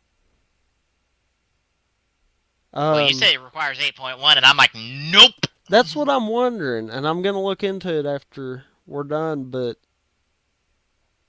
right there under one of the questions, it just says about the Windows 8 beta. It doesn't say 8.1. I'm sure it's If I'm signing in. if I'm not mistaken, when we heard about this at E3, it did say Windows 8. If it doesn't work, if it can work with just regular 8, not 8.1, I'll be happy to hop in. I'm already trying to get in the Transformers Universe beta. See, unfortunately, I won't be able to because I don't have 8. Because you believe it's an absolute piece of shit. That, and you are right. That, and I cannot convince myself to spend the money to get it. Yeah. So, more than likely, if I get 8, it's not going to be by legal means. And it probably will not happen, so I probably won't get to touch Project Spark. Yeah. Unless they make it compatible with Windows 9 whenever they decide to come out with that, which should probably be soon. Windows 9. Oh, if it's anything like Windows 8, it's gonna get. I want to burn it to the ground, just personally. I feel the problem with 8 was they tried to make it too much like a tablet. Yeah. I seriously do. I don't have a problem with the operating system except for that. Yeah. If I wanted a tablet, I'd get a tablet. I wanted a PC. Give me my damn PC.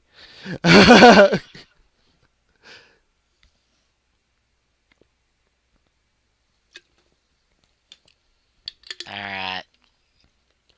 Can we move on to a thing that I was joking about, and apparently it's real? Yes. Yes, we shall. Oh, God. Microsoft's Siri like Cortana is in action. Now, of course, we're not playing the video because there's no voice to it, so we don't get to fully experience a joke that it is actually Cortana. I swear to God, if it's actually Cortana, voice-wise, I'm just like, Microsoft, we were joking! We were joking when we were talking about this. We didn't actually want Cortana barking at us like Siri does. They said that they and like were Google going to now. get her voice. What? They said in the article that they were trying to get her voice.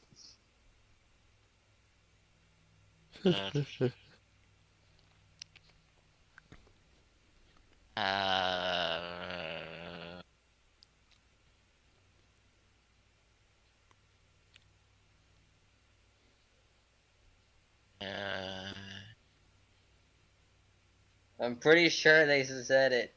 Hang on, let me look. Doesn't say anything about voice actor right now. It's got a voice, but it says nothing about somebody getting a voice actor, them getting a voice actor for it yet.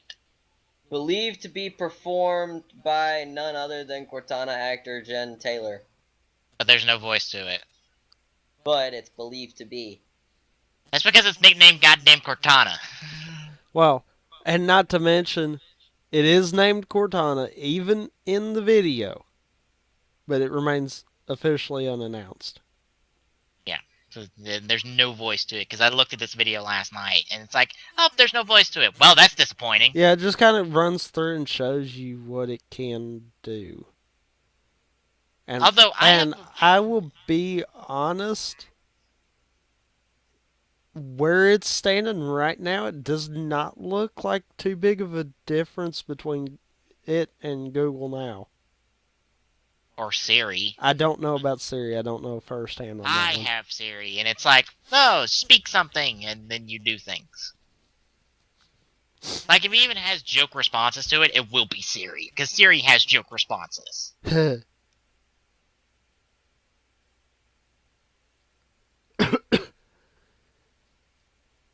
Yeah, Siri is pretty fun to talk to.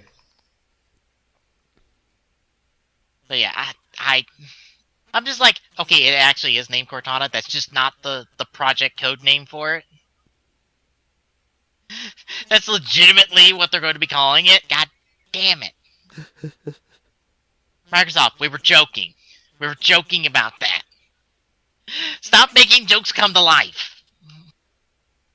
But they've got to. Hell. If they actually do something creative with it, I'll be interested. But if they don't, then I'm like, well, that's a waste of time. You know, it would be nice if you could get something like that on the other smartphones and stuff. Just to screw around with it.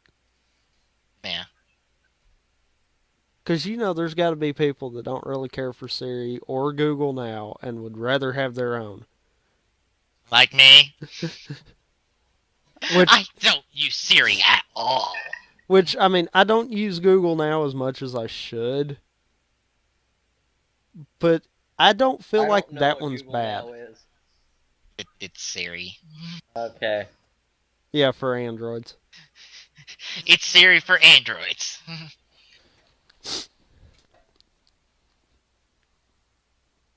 But yeah, I don't really feel like Google Now's bad.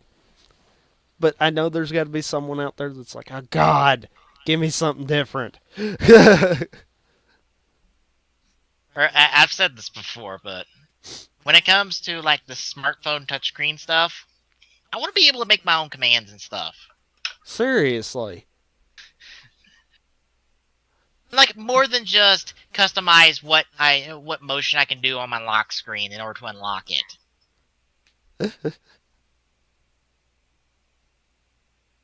I think there is some desktop overlays for Androids that you can do gestures and stuff. Where like you draw a letter or something and it'll do different things. But that's about as close as it comes down to it. Are they programmable, or are they just you do this command for this and this command for this? I know of a browser and it was programmable, but I'm not sure about all the desktop overlays. Yeah. Of course, there again, Androids. Heck of a lot more apps than the iOS. And probably more open-ended than the iOS. Yeah. Crack this thing open and do something with it. Apple loves to say, we'll let you have something that can do this, but you're not allowed to do this. Whereas Google, on the other hand, says, yeah, it can do it. Go for it.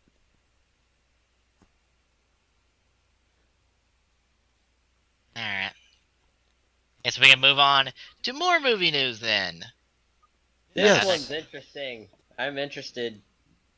Yes, Last of Us live action movie signed has been given to Screen Gems.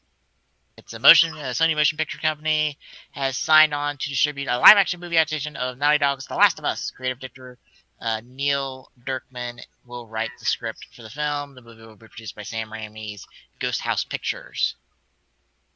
Now, I have not played The Last of Us. I have never had a chance to play The Last of Us, and I probably never will. But I have to ask this.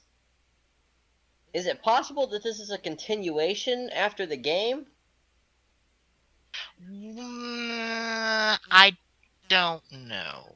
If they're going to do a Last of Us movie, they might as well just do Last of Us.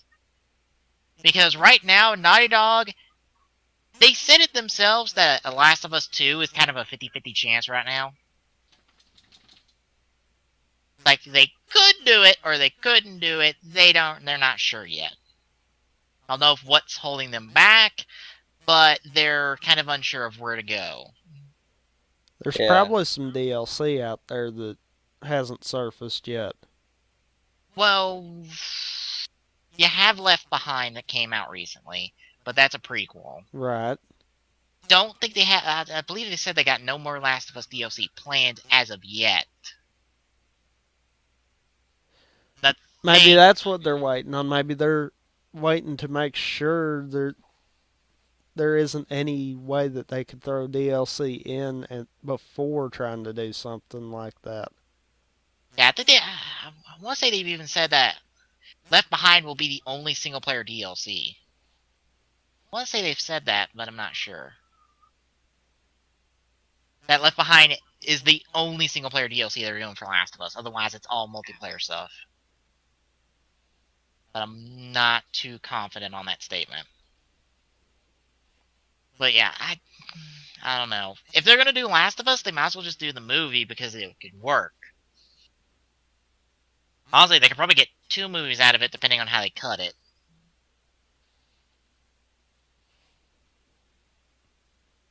It's possible.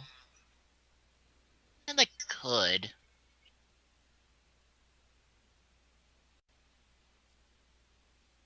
Depends on how they cut and do well, they could if they expand out kind of the last third of the game out a bit. It's possible that they could get like 2 movies out of this. Because if you take it like right before the winter segment and have that be the first movie from beginning to that point, and the second movie pick up from there, and it kind of expands out that last third of the game, and we kind of get some stuff in between the winter segment and the final segment of the game. Possible. Like, I don't doubt that they could adapt Last of Us into a movie. My doubt would be in the talent behind it, but content itself is possible because Naughty Dog essentially make games that are very much a movie. The Uncharted series is the best example of this. You can take Uncharted and make it into a movie. Oh yeah, easy. Oh yeah. Hell, you can hire half the voice actor crew, and they will reprise. You can hire. Let's see. You can hire half the voice acting crew from the game, and they can play the roles in the movies in live action. Yeah, because they look. Yeah. They're based off of the characters. Yeah, I think the only person you have to replace is Sully because he doesn't look like his voice actor doesn't look like him. Yeah, I question that. What, Sully? Yeah. Why did they not make him look like his voice actor? Although you could just hire him on and just be like, he doesn't look exactly like it, but it's still Sully. I'd be like, I don't care. But like Nathan and Elena both look like their voice actors. That is awesome. Hell, the guy who plays Drake plays Snake because it's the same voice actor. Wait, no, it's not. Never mind. It's not Nolan North. It's who played Hold up. Nolan North? Yeah, Nolan. Is it Nolan North that does Nathan Drake? Please, God, tell me it was Nolan North.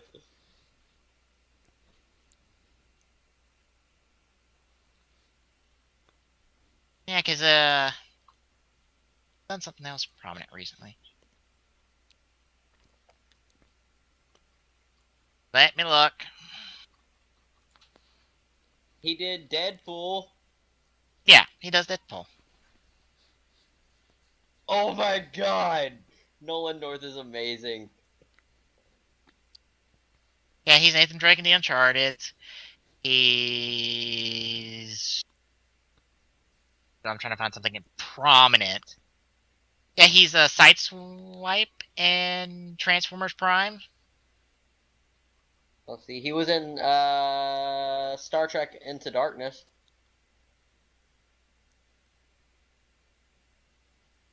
Movie? Yeah, he was in Star Trek Into Darkness. What was he playing?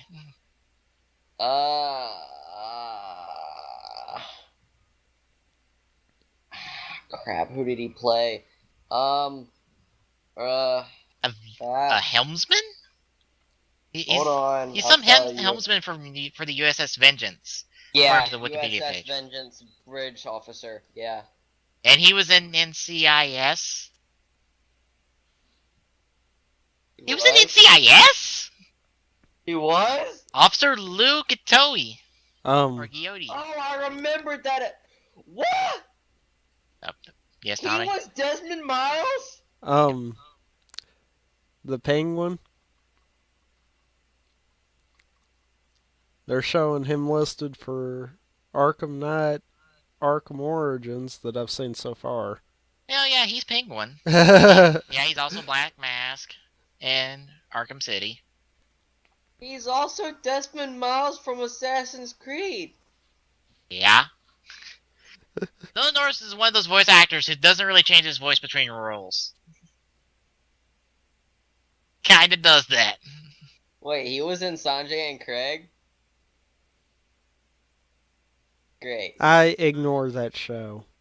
Hey, he's additional voices in 13. The lightning returns because, you know, they won't call it 13-3. No, regular 13, not 13-3. Yeah, he's in 13-3 too. Hey, he doesn't list him for 13-3. Yes, he is. Lightning returns, Final Fantasy 13, because, you know, they don't want to call it 13-3. It's 13-3, fuck it. I was about to say, 13-3 is not listed on his credits. 13 is. Also, 14 is listed on his credits too. 13-2 is on there also. Oh, okay. That's because I'm not looking in the right spot. Because I'm looking right where Final Fantasy is, and it's not going to be there. See, he was also in Halo. Just get past it. He was a Marine. No in 3. freaking way. He was in Skylanders. He was some of the cores in Portal 2. I'm just sitting here, no freaking way. Oh, he's Ghost Rider and Hawkeye in Ultimate Alliance. Oh god, he's General Zod in Injustice: Gods Among Us. We just so got off on a tangent. Yep. Are you hard. freaking kidding me? What? He is Ricto Finn, the bus driver, and the bus PA on Call of Duty Black Ops 2.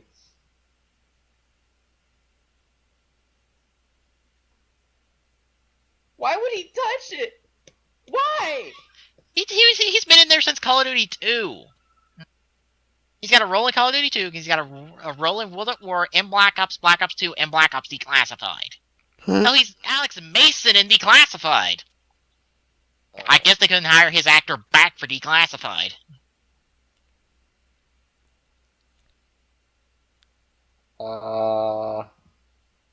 Apparently he was the lead voice actor for Spider-Man Edge of Time. That doesn't surprise me. Was he... He was in the G.I. Joe Renegades TV show. It doesn't surprise me. Although I don't remember hearing his voice in there. Because I watch Renegades all the way through. He was in Tron Evolution. Alright. Now we're off on that tangent. Wait. No way.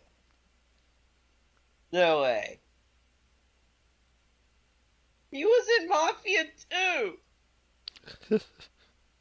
He was Alberto Clemente! The first freaking Dawn-type person that you kill! Let's say with that moment like I had when we found out what Kanji's voice actor was in. I'm like, wait, what? Like, he was in How to Train Your Dragon? Are you kidding me? I'm sorry. I've looked through everything he's done, and still the one that really surprises me is the fact that he is some of the cores in Portal 2. Yeah, apparently, the thing about Nolan North is he doesn't change his voice that much for some of his roles. Like his major roles, it just sounds like Nolan North. But in Halo 3 ODST. yeah, I already mentioned that. But I'm guessing for some of his other roles, he does change his voice to where it's like, wait, he was there? Apparently so, because he's in Portal 2. It's got him listed as Space Corps, Fact Corps, Adventure Corps, and apparently something else. Because I've got ... at the end of that. Oh. But maybe he's ... Maybe. Whatever ... is. He was also in Prototype. I think he was the main character. Oh wow, he's also the voice for the defective turrets.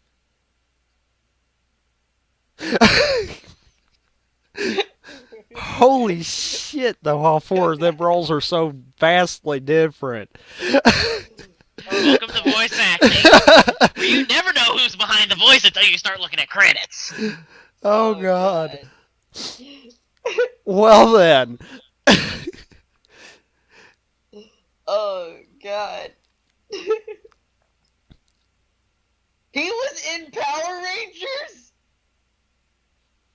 What was he in Power Rangers? Apparently he was in Power Rangers Super Legends as Goldar and Operation Overdrive Red Ranger. Oh, okay. Oh, he's Smokescreen in Prime. He's in Team Fortress 2!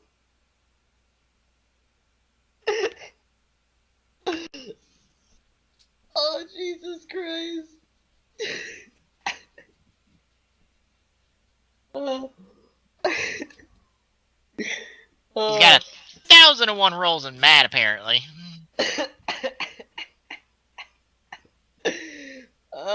He was in CSI Miami.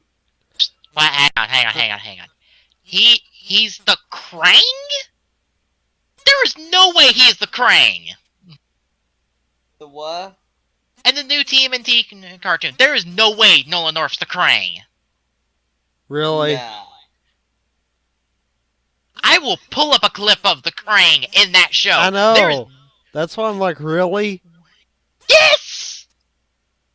That doesn't sound anything like Nolan North. Granted, the voice is modified a bit, effects-wise, but that's not Nolan North's voice! How?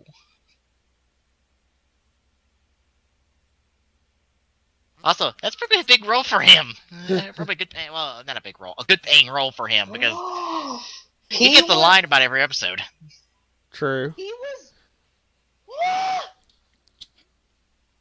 Context, Glock. Context. He don't know how to use his words anymore. Tommy? What? He was young Jackie. Context? The Darkness? Oh, okay. Oh, really? Yeah! And Nino Moretti. Huh. He was also additional voices for the Microsoft Flight Simulator 10. Yeah, welcome to voice acting, where you truly don't know who's playing who. Like how Scott McNeil plays two characters in Beast Wars, and how the hell he pulled that off, I don't know. He plays Dinobot and Rat Trap in Beast Wars, and I'm like, does he have conversations with himself over that? Like, I have to swear he does when they were recording voices for it. He's just arguing with himself. Granted, that would have been entertaining to listen to.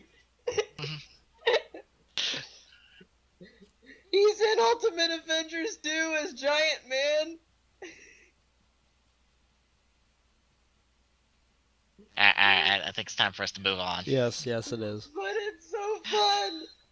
He's the Mexican in Parallel Lines. Anyway, Last of Us movie should be kind of interesting once we actually see something for it. Until then, it's the Last of Us movie coming. Alright, maybe this will distract Locke. Hey, it's Watch Dogs news. Watch Dogs! Bingo, you got the gold star. Guess what, Locke? We have a release date. Again. Oh, Again. I know about that. I went off on a frenzy yesterday because I found out about it. I was going nuts because finally I got it. I was just like, it's here. Yep. May 27th, we shall finally receive Watch Dogs on the PS3, PS4, 360, Xbox One, and PC. Are we watching it? Please tell me we're watching it. Please, please, please, please, please, please, please. Look at the show notes. Video! Yay! That should answer your question before you even asked. We didn't say scream what it said. We said look at it. Look at it. Although a Wii U version will arrive at a later date, so... Yeah, so that's basically saying screw you, Nintendo. Again. The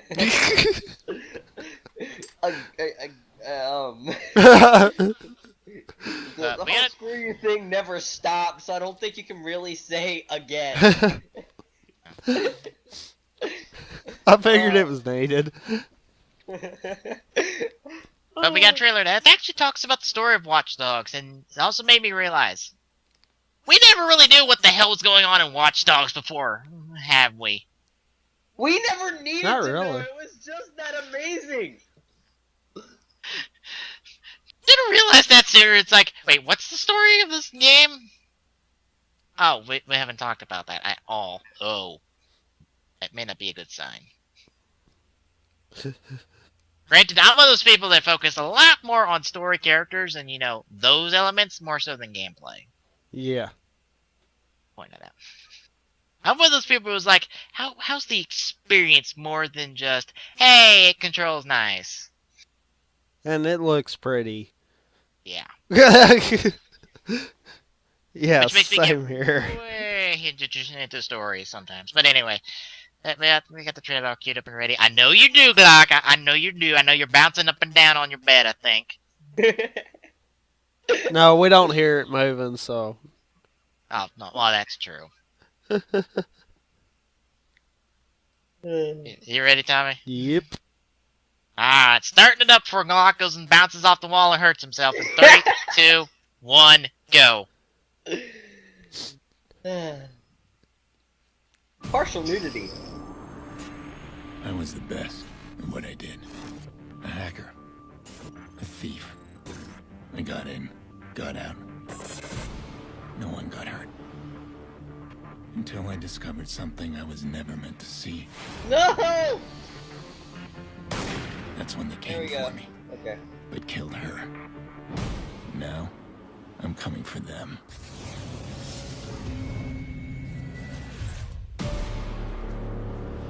Someone ordered a hit on me. Whatever's in those files will lead me to them. You want revenge? This phone can turn the city into a weapon.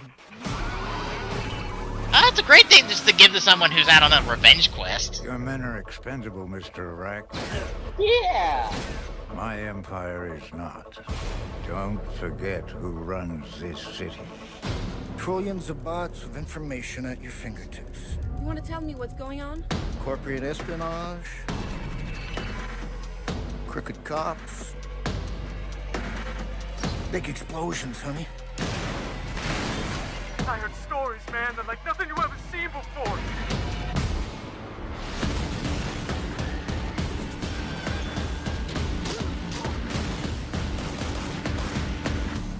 Okay, we got a bunch of dead bodies, right? We got 40,000 people above us. We need a distraction. I think that was good enough.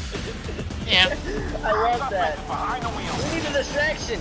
Click. So you're the shit went down on me. You're interfering with my plans. You took something valuable from me. What is with that haircut? Where are they?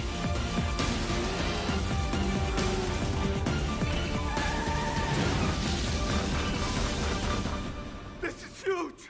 You gotta walk away from this, man. Some things you can't walk away from.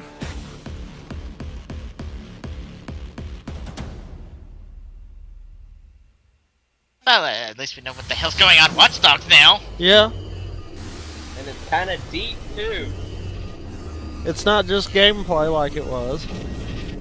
But you know what? That gameplay was so amazing, you didn't need story. No, you kind of need story. Yeah. Didn't need story. Shut up. Okay. Saying that, especially coming out of you, seems very bad.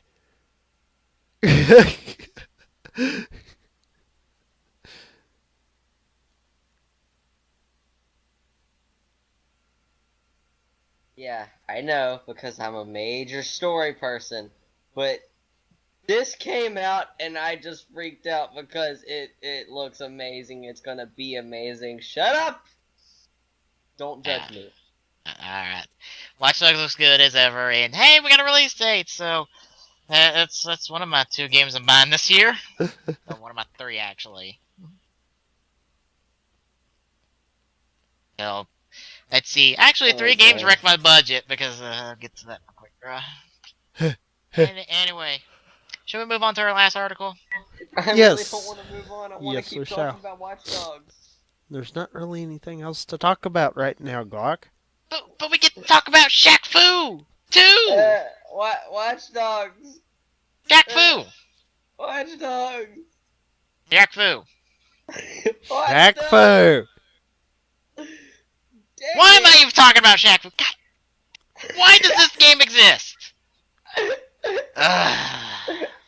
Because you need a game where a basketball player kicks ass. Why did the first one exist? Because it was a terrible license game back in the day. The first one sucked. Just saying, even when it came out of my mouth, it sounded just as stupid as what the article says. Oh, God. Dog.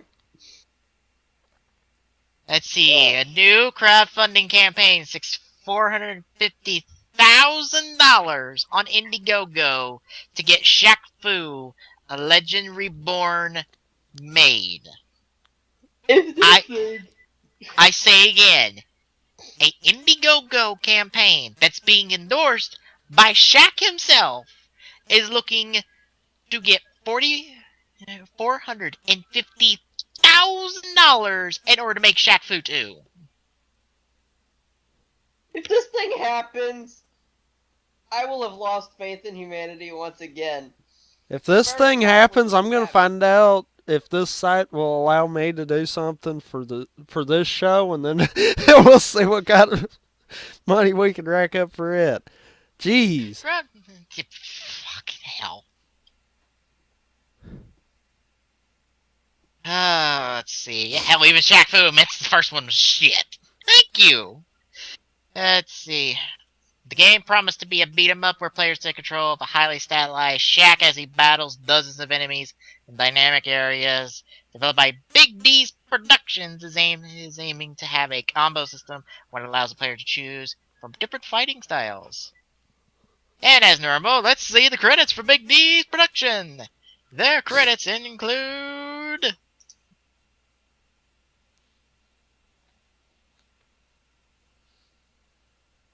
I'm sorry, but...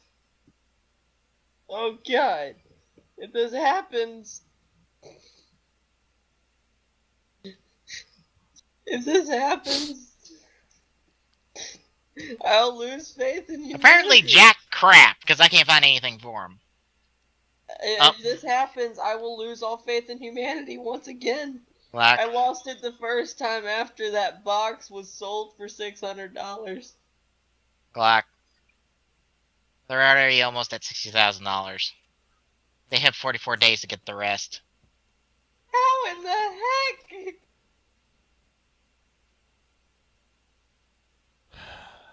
It's only been a day!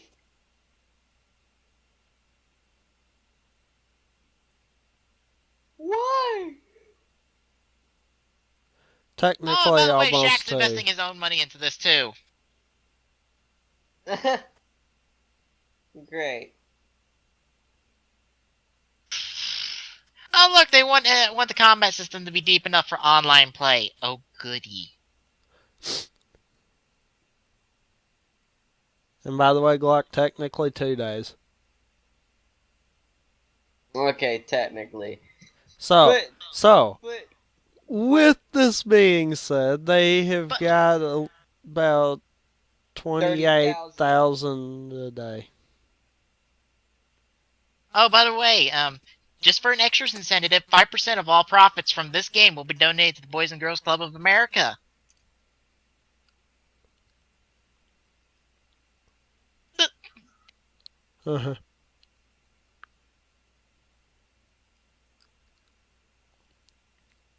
Oh, God.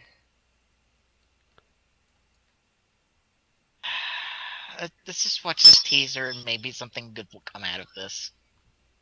Do we have to? Yes. Crap. It says video, so yes. Unless you want to watch Shaq Fu and try to not Shaq Fu, Shaq try to sell you on this game. Not really. All right then. All right, I'm ready. Not really, but it's queued up. I'm not gonna say I'm ready. Take a look at Shaq Fu 2 game teaser in 3, 2, 1, go. They call me Superman. I don't wear tights or a cape, but I leap, dodge, and I sure as hell fly. I'm the Big Daddy, the Big Aristotle, and I'm big time. Talking Some about ancient freaks got delusions of grandeur. Looks like Shaq Daddy's gonna have to whoop some ass.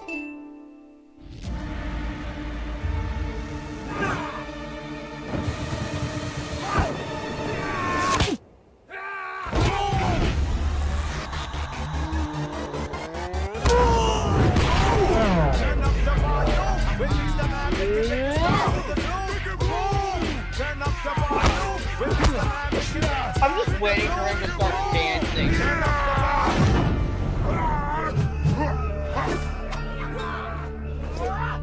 I don't think they were kidding about the highly stylized Shaq. Yeah, I don't either. Unless Shaq gets on a whole lot of steroids, there ain't no way that's gonna look like him. This time we won't fool it up.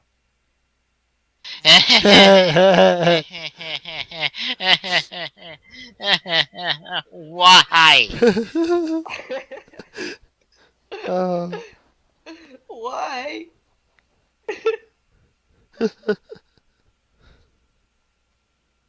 Why do I have a feeling that this game is already food up from the beginning? Because it's Shaq Fu 2! Who wants Shaq Fu 2? Apparently the poor souls that have helped donate almost 60,000 to the funding of this game. I know I'm probably walking into a slap to my face. But what is the story to this game? What story? Do you really want to know? Do you really want to know? I kind of want to.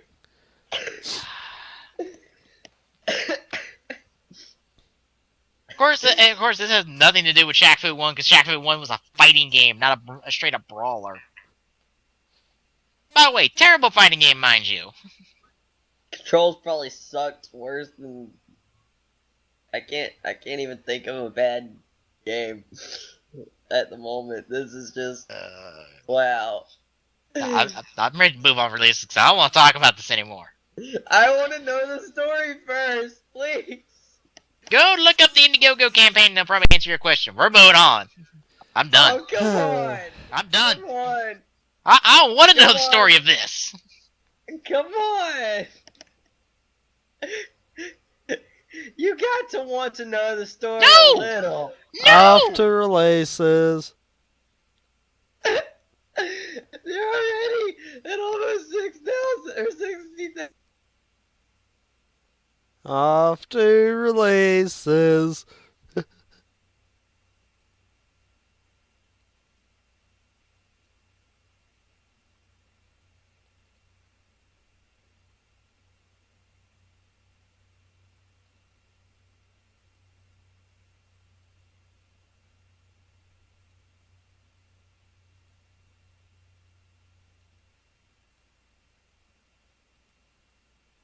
Oh.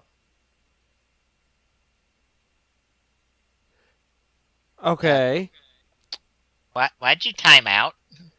I'd like to know that myself. Who timed out? Tommy. Oh, I didn't hear it. Well, that's because I didn't. Never mind. I Am I really the would only like one that to has know the that. sounds on? Yes. Yeah.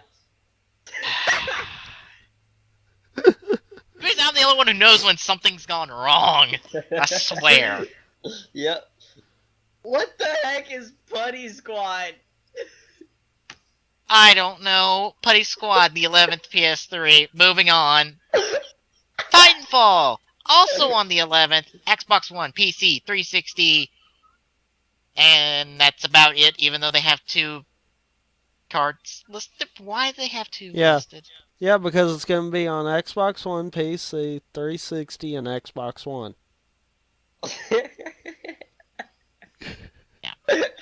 Also, Towerfall Ascension on the 11th for PlayStation on the PSN. Oh no! You're getting it wrong. It's not on the PlayStation Network. It's the whole name, Towerfall Ascension PlayStation Network. Shut up, you. That's how they do it. Would you like to say that the whole title and say on blank? Yes.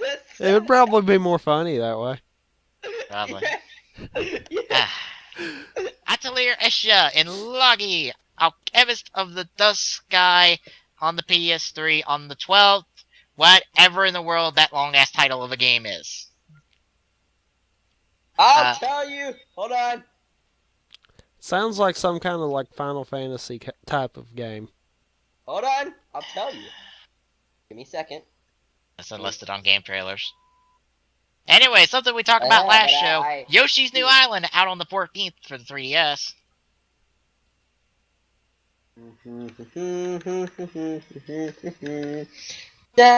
Yeah, I don't know why I disconnected from the TeamSpeak server. I have not dropped a frame this time.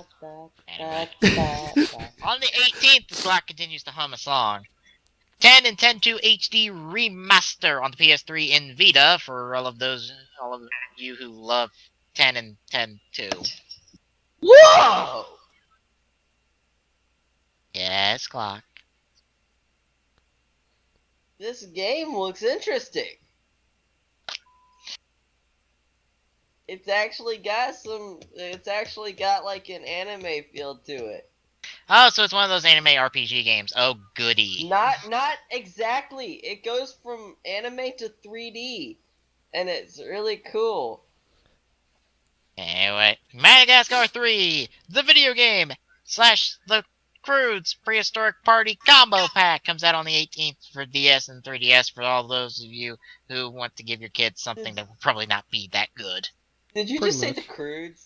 Yes.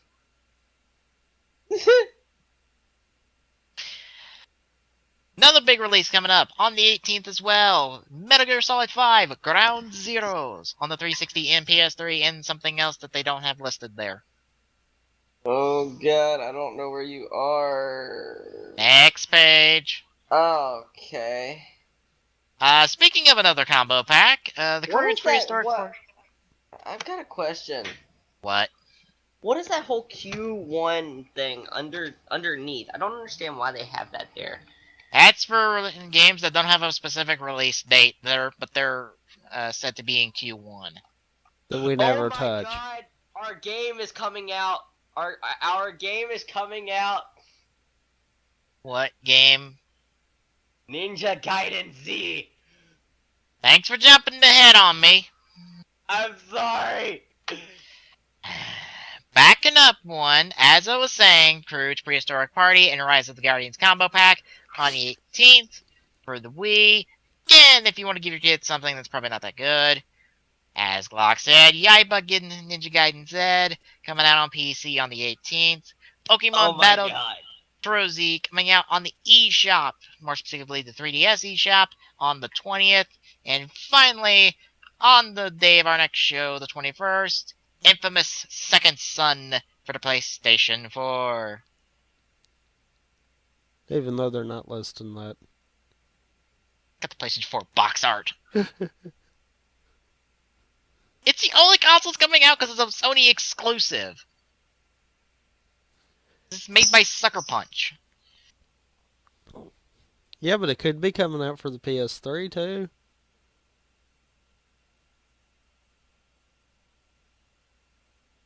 I'm still excited for Ninja Gaiden Z. And that will take care of our releases, which moves us into our quick draws. And for me this week, after I made my budget, game companies decided to go and fuck it up. Because not only did Arkham Knight get announced, we now know when all them Persona games that got announced are coming in America.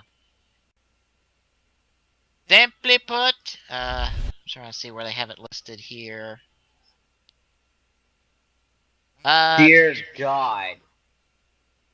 Persona 5 will be coming out next year, along with Persona, trying to find the name of it,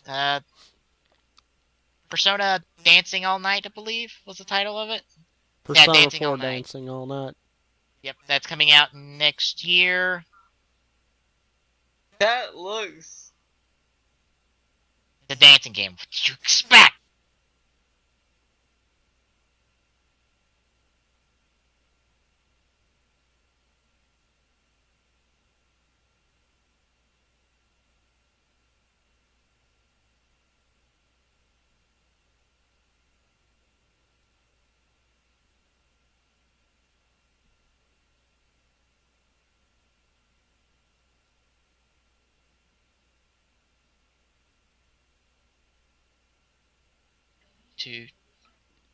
Oh, who timed out? Me again.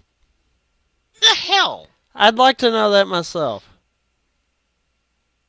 Because Arena 2 is, well, Arena 2, and I enjoyed Arena 1. And Persona Q looks like Persona 3 and 4 meets Scooby-Doo. What? Look up Persona Q and don't tell me you get a Scooby-Doo feel off that game. Okay, hold on. But yeah, fun things coming my way, but there goes my budget once again. Persona Q. Waiting on it to load because my internet's being slow because I have so many tabs up. Why do you have so many tabs up? You should... Yeah. Anyway, Tommy, quick draw. Alright. Mine's going out to a little bit that I kind of hit while I was looking through the articles. Oh my god! As Glock says, oh my god, right in the middle of that. I see what you mean by Scooby-Doo!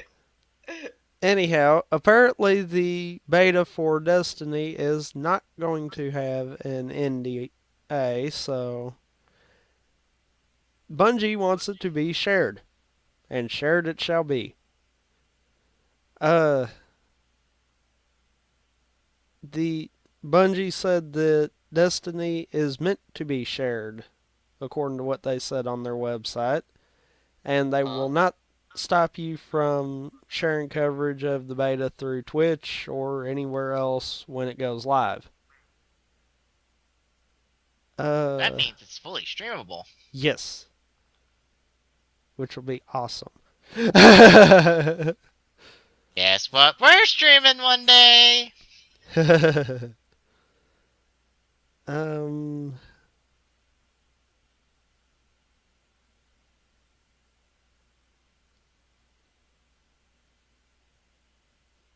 Huh.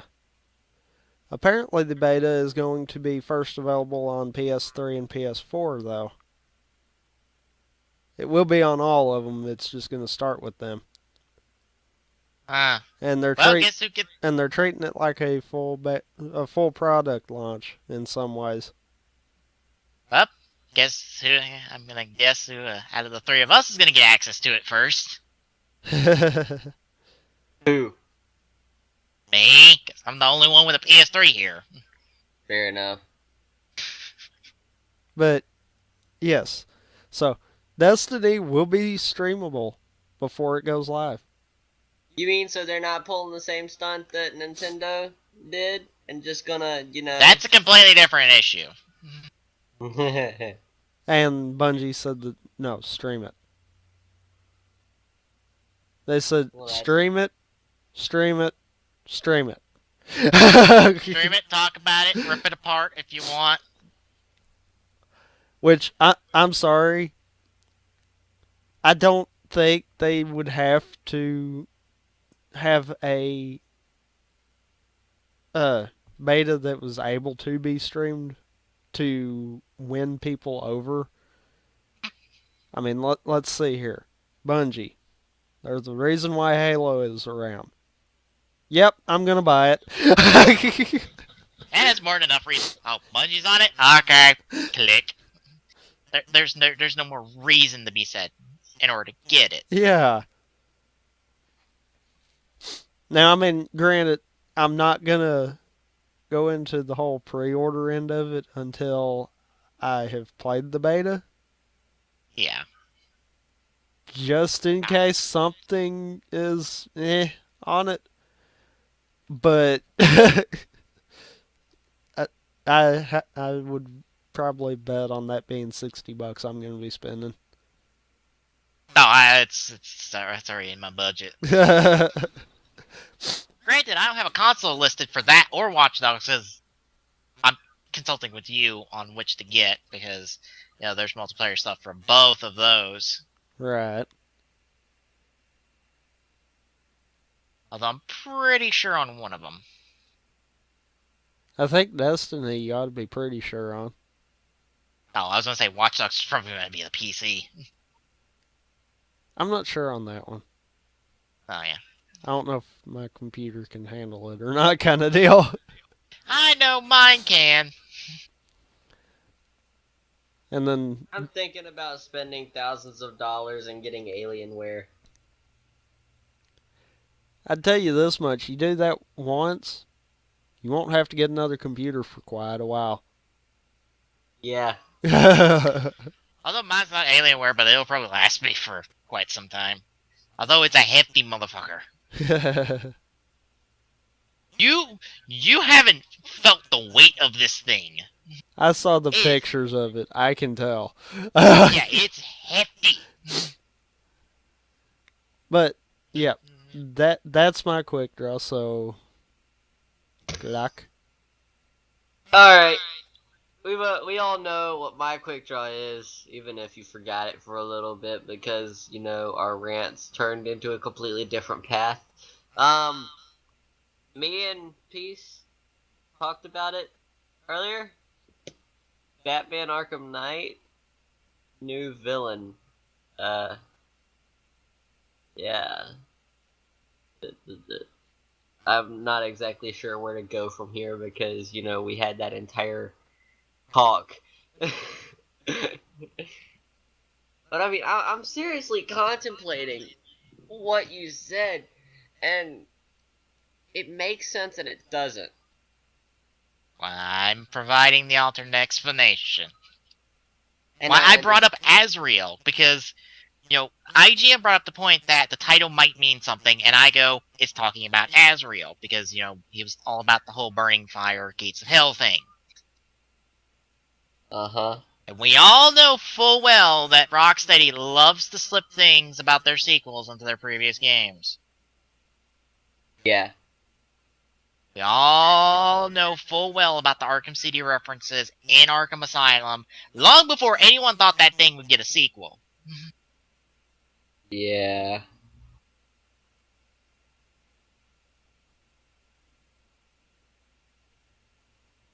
Yeah, why do they love doing that? That is hilarious. Because they have a plan for their franchise? I guess they actually know where they're going with it and not gonna go, oh, there's an ending somewhere at some point. Oh, like Halo's doing. We go along. Oh yeah, and also like how Assassin's Creed doing. It's like, we know there's an ending somewhere down the line. Yeah, I'm just not worried about it now. Yeah, but see, with Assassin's Creed, they're kind of loosely following history.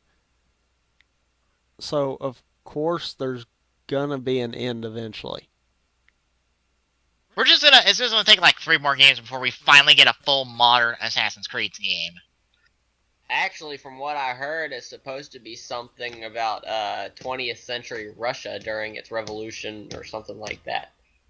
Isn't that the book? I don't.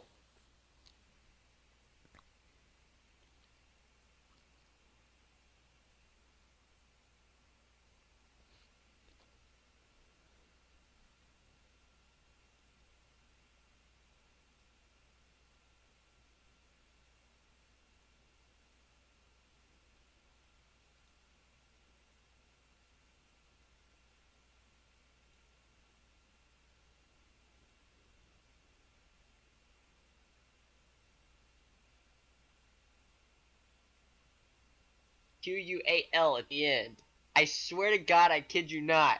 Just call it a side story. You don't have to call it a sidequel. A sidequel defeats the entire purpose of saying prequel or sequel.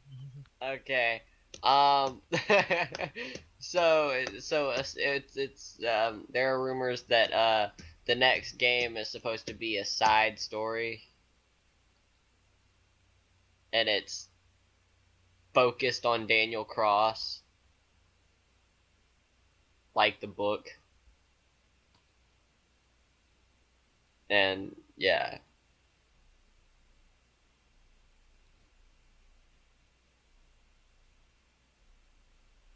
With that, I guess we go to the video.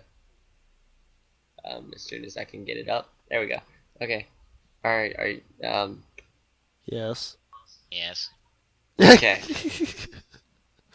3, 2, 1, play.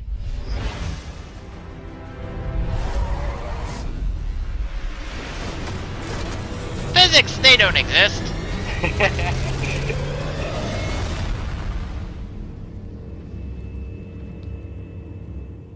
Hello, ladies and gentlemen. It's Young here, and welcome to a Batman Arkham Knight news update. I do love how also this there's is a tire short tracks video in which the I would logo, like to answer one since question. the vehicle's actually Who is drivable this now? new character that Rocksteady and DC are collaborating to create? Who is this new arch-rival? We have very little information in regards to who this individual is, but Game Informer did release Oh, a of course, he could teaser also be image of the Anarchy, new since character. you have As the you A can on see, it. he resembles Batman quite a bit. The resemblance Yeah. doesn't just end with his appearance, however, but rather extends to his nomenclature. Unless you've been living under a rock, many of you probably know that Batman is also commonly known as the Dark Knight. Well, guess what, folks? The name of this Dark Knight doppelganger has been right in front of us all along.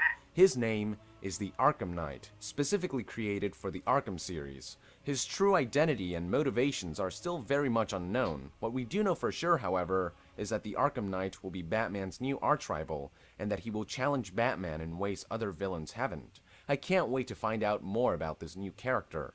So there you have it, folks. What are your thoughts on this new Arkham Knight character? What are your theories on his identity and motivations? Be sure to let our nation know in the comments below.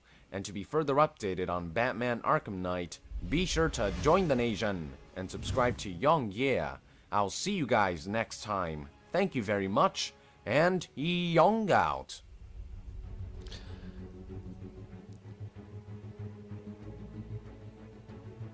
Oh, that wasn't really helpful. Okay, I've got a question. What? Could it not physically be that Batman himself is the villain at the end of it? No, because this character appears in front of Batman. Appears physically or mentally? Physically. Well, you know what I'm meaning by that. I know what you mean, but yeah, I don't. They're not going to go down that road. I don't see them doing that. Well, think about what you said about Joker potentially could be someone else physically, but still have the same mental state. No, could be someone else mentally, but still have the same physical state, is what he said. Yeah. He's reborn mentally.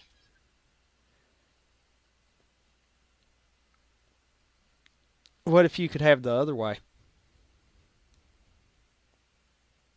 Different person, same mentality. That's entirely possible. They worked with that idea in what is it?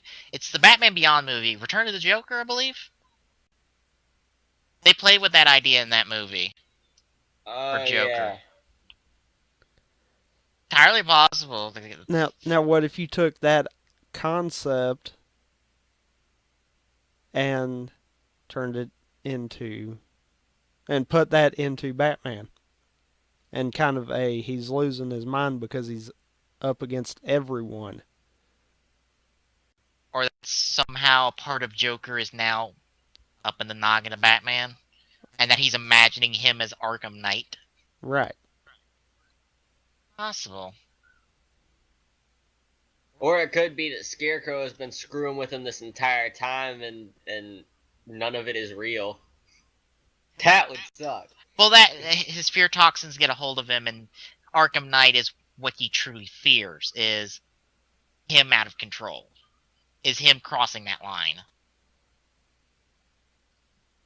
But I mean, like, if this ended up being one of those games where you're playing the entire game all the way through, all the way to the end to find out none of it was real. It's not gonna do that.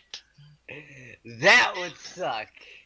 No good story does that. What game did that? There was a game that did that.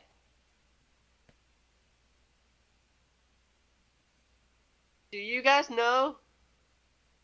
Don't think so. No real good story goes off that cliche. Granted, that's a cliche in of itself to assume that a story will do that. Yeah, I know. I just thought it would be sort of hilarious, to be honest. Because there's more to a story than just you play through the whole thing and none of it happened. No, there's more to it than that. Again, it's one of those possibilities. The problem is we know very little what's going on in this game, and there's a lot of options where Rocksteady goes. And the thing is, they're all good options, which is a good thing because it reflects the trust we have in Rocksteady as fans.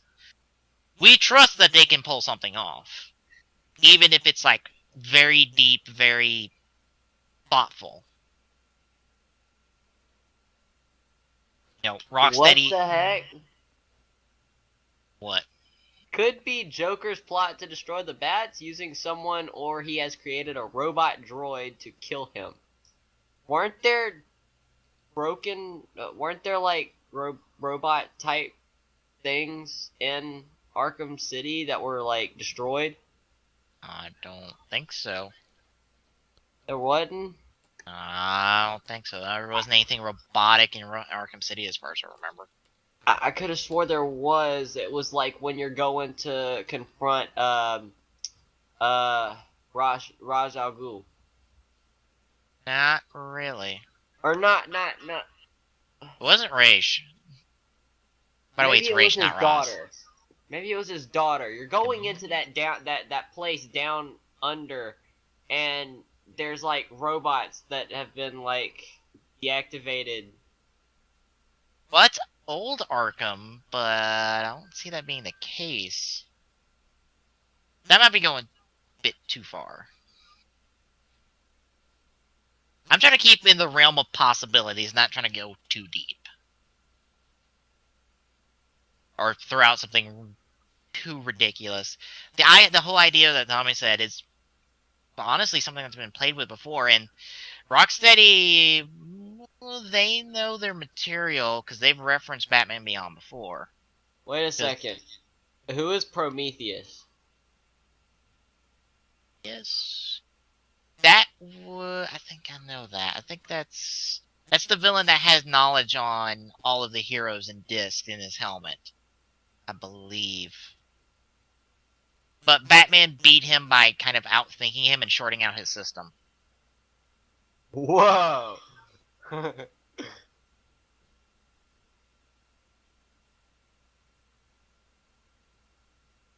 I don't see them doing anything Prometheus-wise. I think they're going to keep it to Batman-only stuff.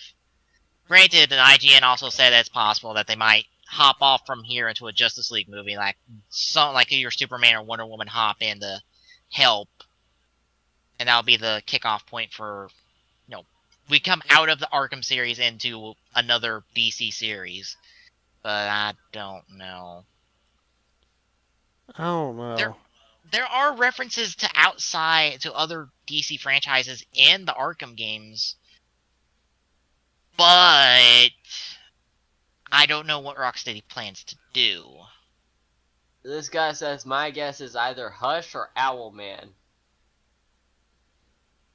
Hush is definitely the possibility. Owlman might be going a bit too far. Hush is definitely on the list. Keep in mind, you have to remember that got to keep within the Arkham universe. You got to examine things from there before you start working in outside sources.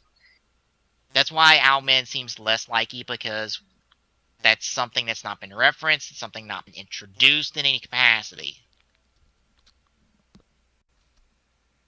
I wouldn't rule them out being introduced, but I would rather work off of things that we know are at play in the Arkham universe before we start looking at comic history and going, well, here's this thing, and this thing that have been introduced in the comics. You have these villains and all this stuff. See what I'm saying? Yeah. Watch it come out of nowhere and be a character like,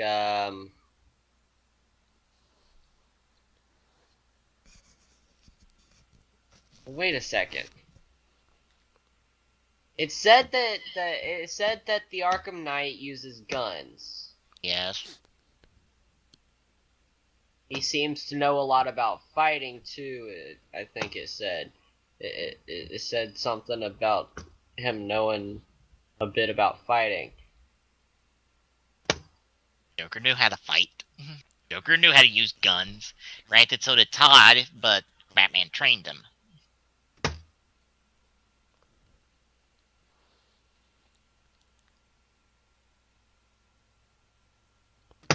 And there would have to be some sort of... For him to put on a suit that is so similar to the Batman, there has to be some type of a grudge or a strange type of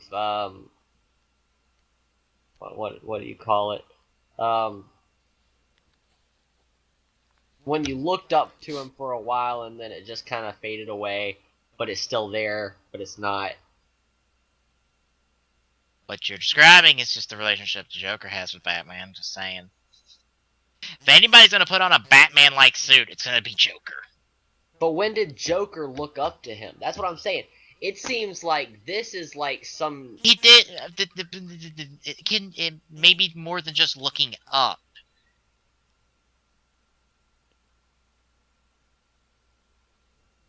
Remember what Joker's relationship is to Batman. But he doesn't envy Batman. It may not be envying him. It may be mocking him. It's all one big joke. That's what the Joker does. It's a joke. Maybe this is his way of mocking Batman. Huh. Yeah, but would they really go for a third game where it comes back to Joker? I wouldn't rule it out. I mean, he was... Granted, he wasn't that central to Arkham City. He was central to Arkham Asylum, but he wasn't that central to Arkham City. He was kind of a part of the main plot, but not quite. His plot was kind of secondary to the major plot at hand, which was Doctor Strange and the whole Arkham City scenario. Joker's role was secondary to that, but he was still important. I mean, I'm looking at this and I'm thinking... Quite frankly, in my opinion, the best twist that they could throw out right now would be doing something to where it's actually showing a battle between Batman and himself. Which is probably what they want to go for. The reason I say that is, think about it. What is everyone trying to do right now? They're trying to hunt down another villain that they think is the main bad guy here. Yeah. what if that's not the case?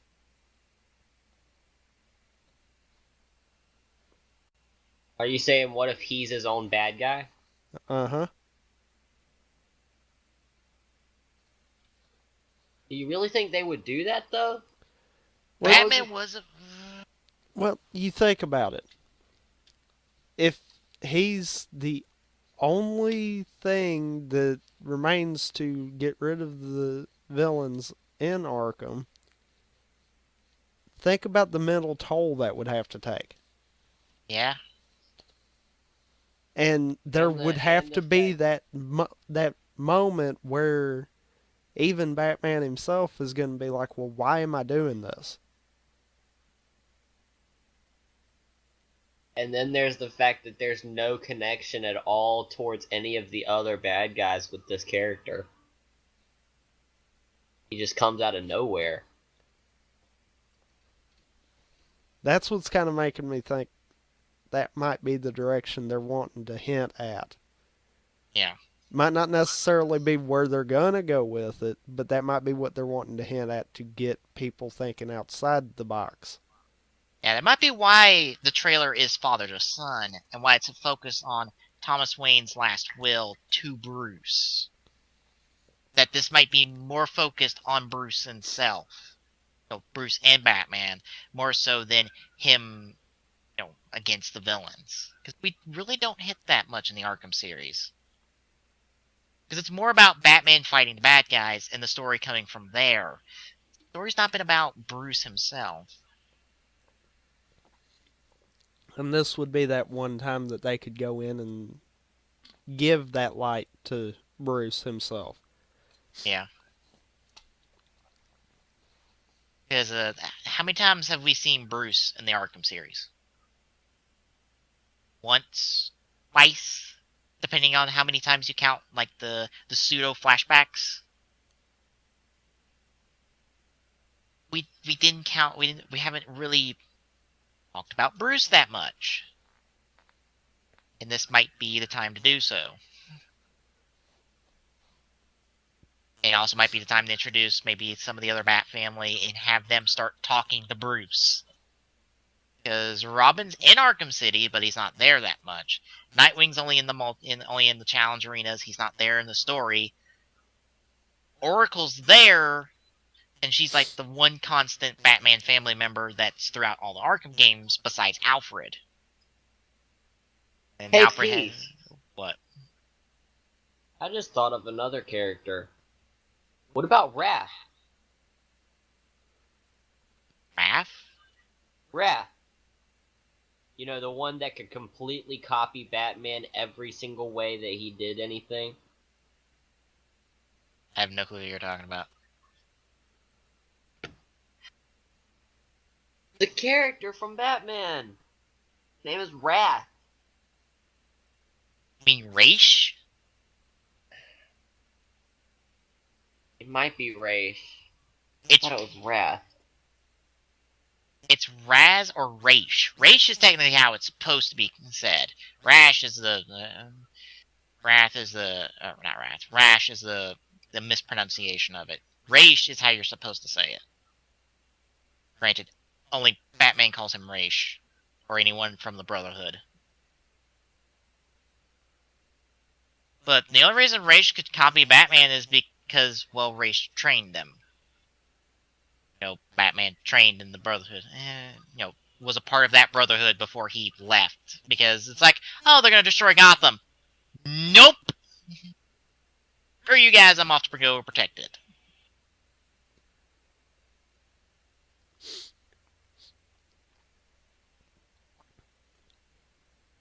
But there's a lot of possibility here. The problem is, we have so little information to go off of. It provides so many options.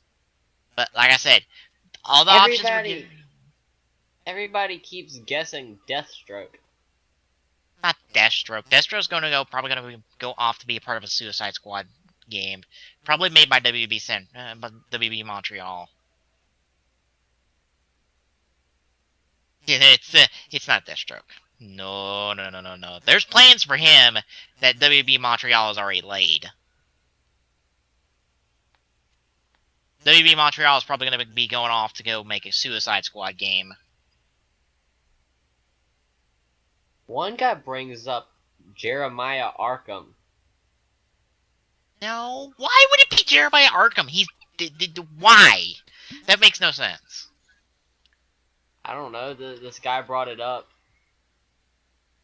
No, it's not going to be Jeremiah Arkham. It's not going to be any of the Arkham family. Even though the A's on there, it's not going to be that. Arkham Asylum is more known for the villains more so than the family. Plus, I don't think the Arkham family has ever been that big of a threat. I still think it could be Clayface. It's not going to be Clayface. That seems like... Why? Why is Clayface in here? Yeah, he had a big role in Arkham City, but I don't see him playing the role here as Arkham Knight. He wants revenge because Batman beat the crap out of him. So does everyone else! But that doesn't mean he's gonna put on a Batman suit. He would impersonate him. Why would he need an armored suit? Why would he not, transform into something that looks like Batman and not just be transformed into a suit? And why would he use guns? Okay, fair enough.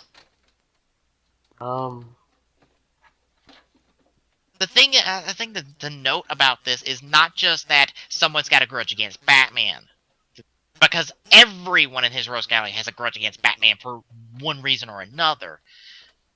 What's important here is what's going on. The little notes there of, hey, it's a suit that looks like Batman. It's a grotesque version of him. Uses guns. These things are at play, and it's something more personal than that. More personal than just hero-villain. Which puts Joker right at the top of the list. Because who has the most personal relationship with Batman? Joker.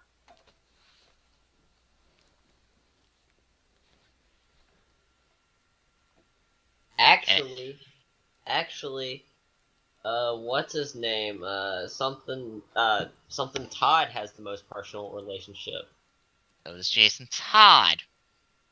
But Jason Todd has the most personal relationship. But have they set that up? No, but they didn't really set up the Joker. They set him up to be gone so they could make a new character.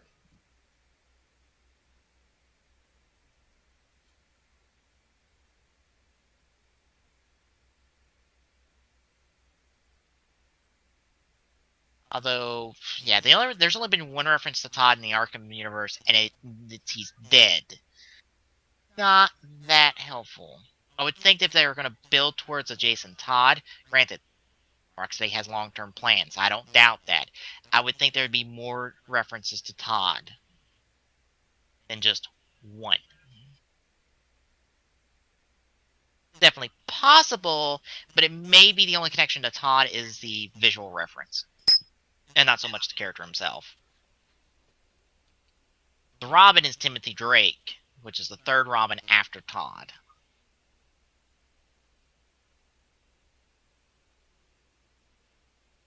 Of course, Arkham Knight could also be Bruce's son, Damian. That's what one person said. That's what one person said, Damian. Yeah. That's possible, but I don't know how much they're gonna try that. Why would his own son fight him, though? Because Damian is also the daughter of Talia and was raised in the Brotherhood. And got that mindset, and you know the relationship Batman has with the Brotherhood. Hell, Damian tried to kill Batman in the comics. It wasn't until recently that Damian became Robin. Granted, he would be a lot younger than what this Arkham Knight character looks. But yeah, but we've probably gone far longer than we needed to than that. Oh, you don't want to go a little bit longer? It's midnight. We need to close out the show. But we could always get it to 1 o'clock. No, closing out the show. But closing out the show. For Tommy, Heglock, I'm Peace. Good night, everybody. Close out the show before he can start getting us in another conversation. Will do. As always, you can find the Gaming Saloon on our site at tgstgsr.dyndns.org. Don't forget to follow us on our social medias, on Twitter by following @TGSaloon, on Facebook at facebook.com/thegaming-saloon, and on YouTube at youtube.com/user/TGSaloon.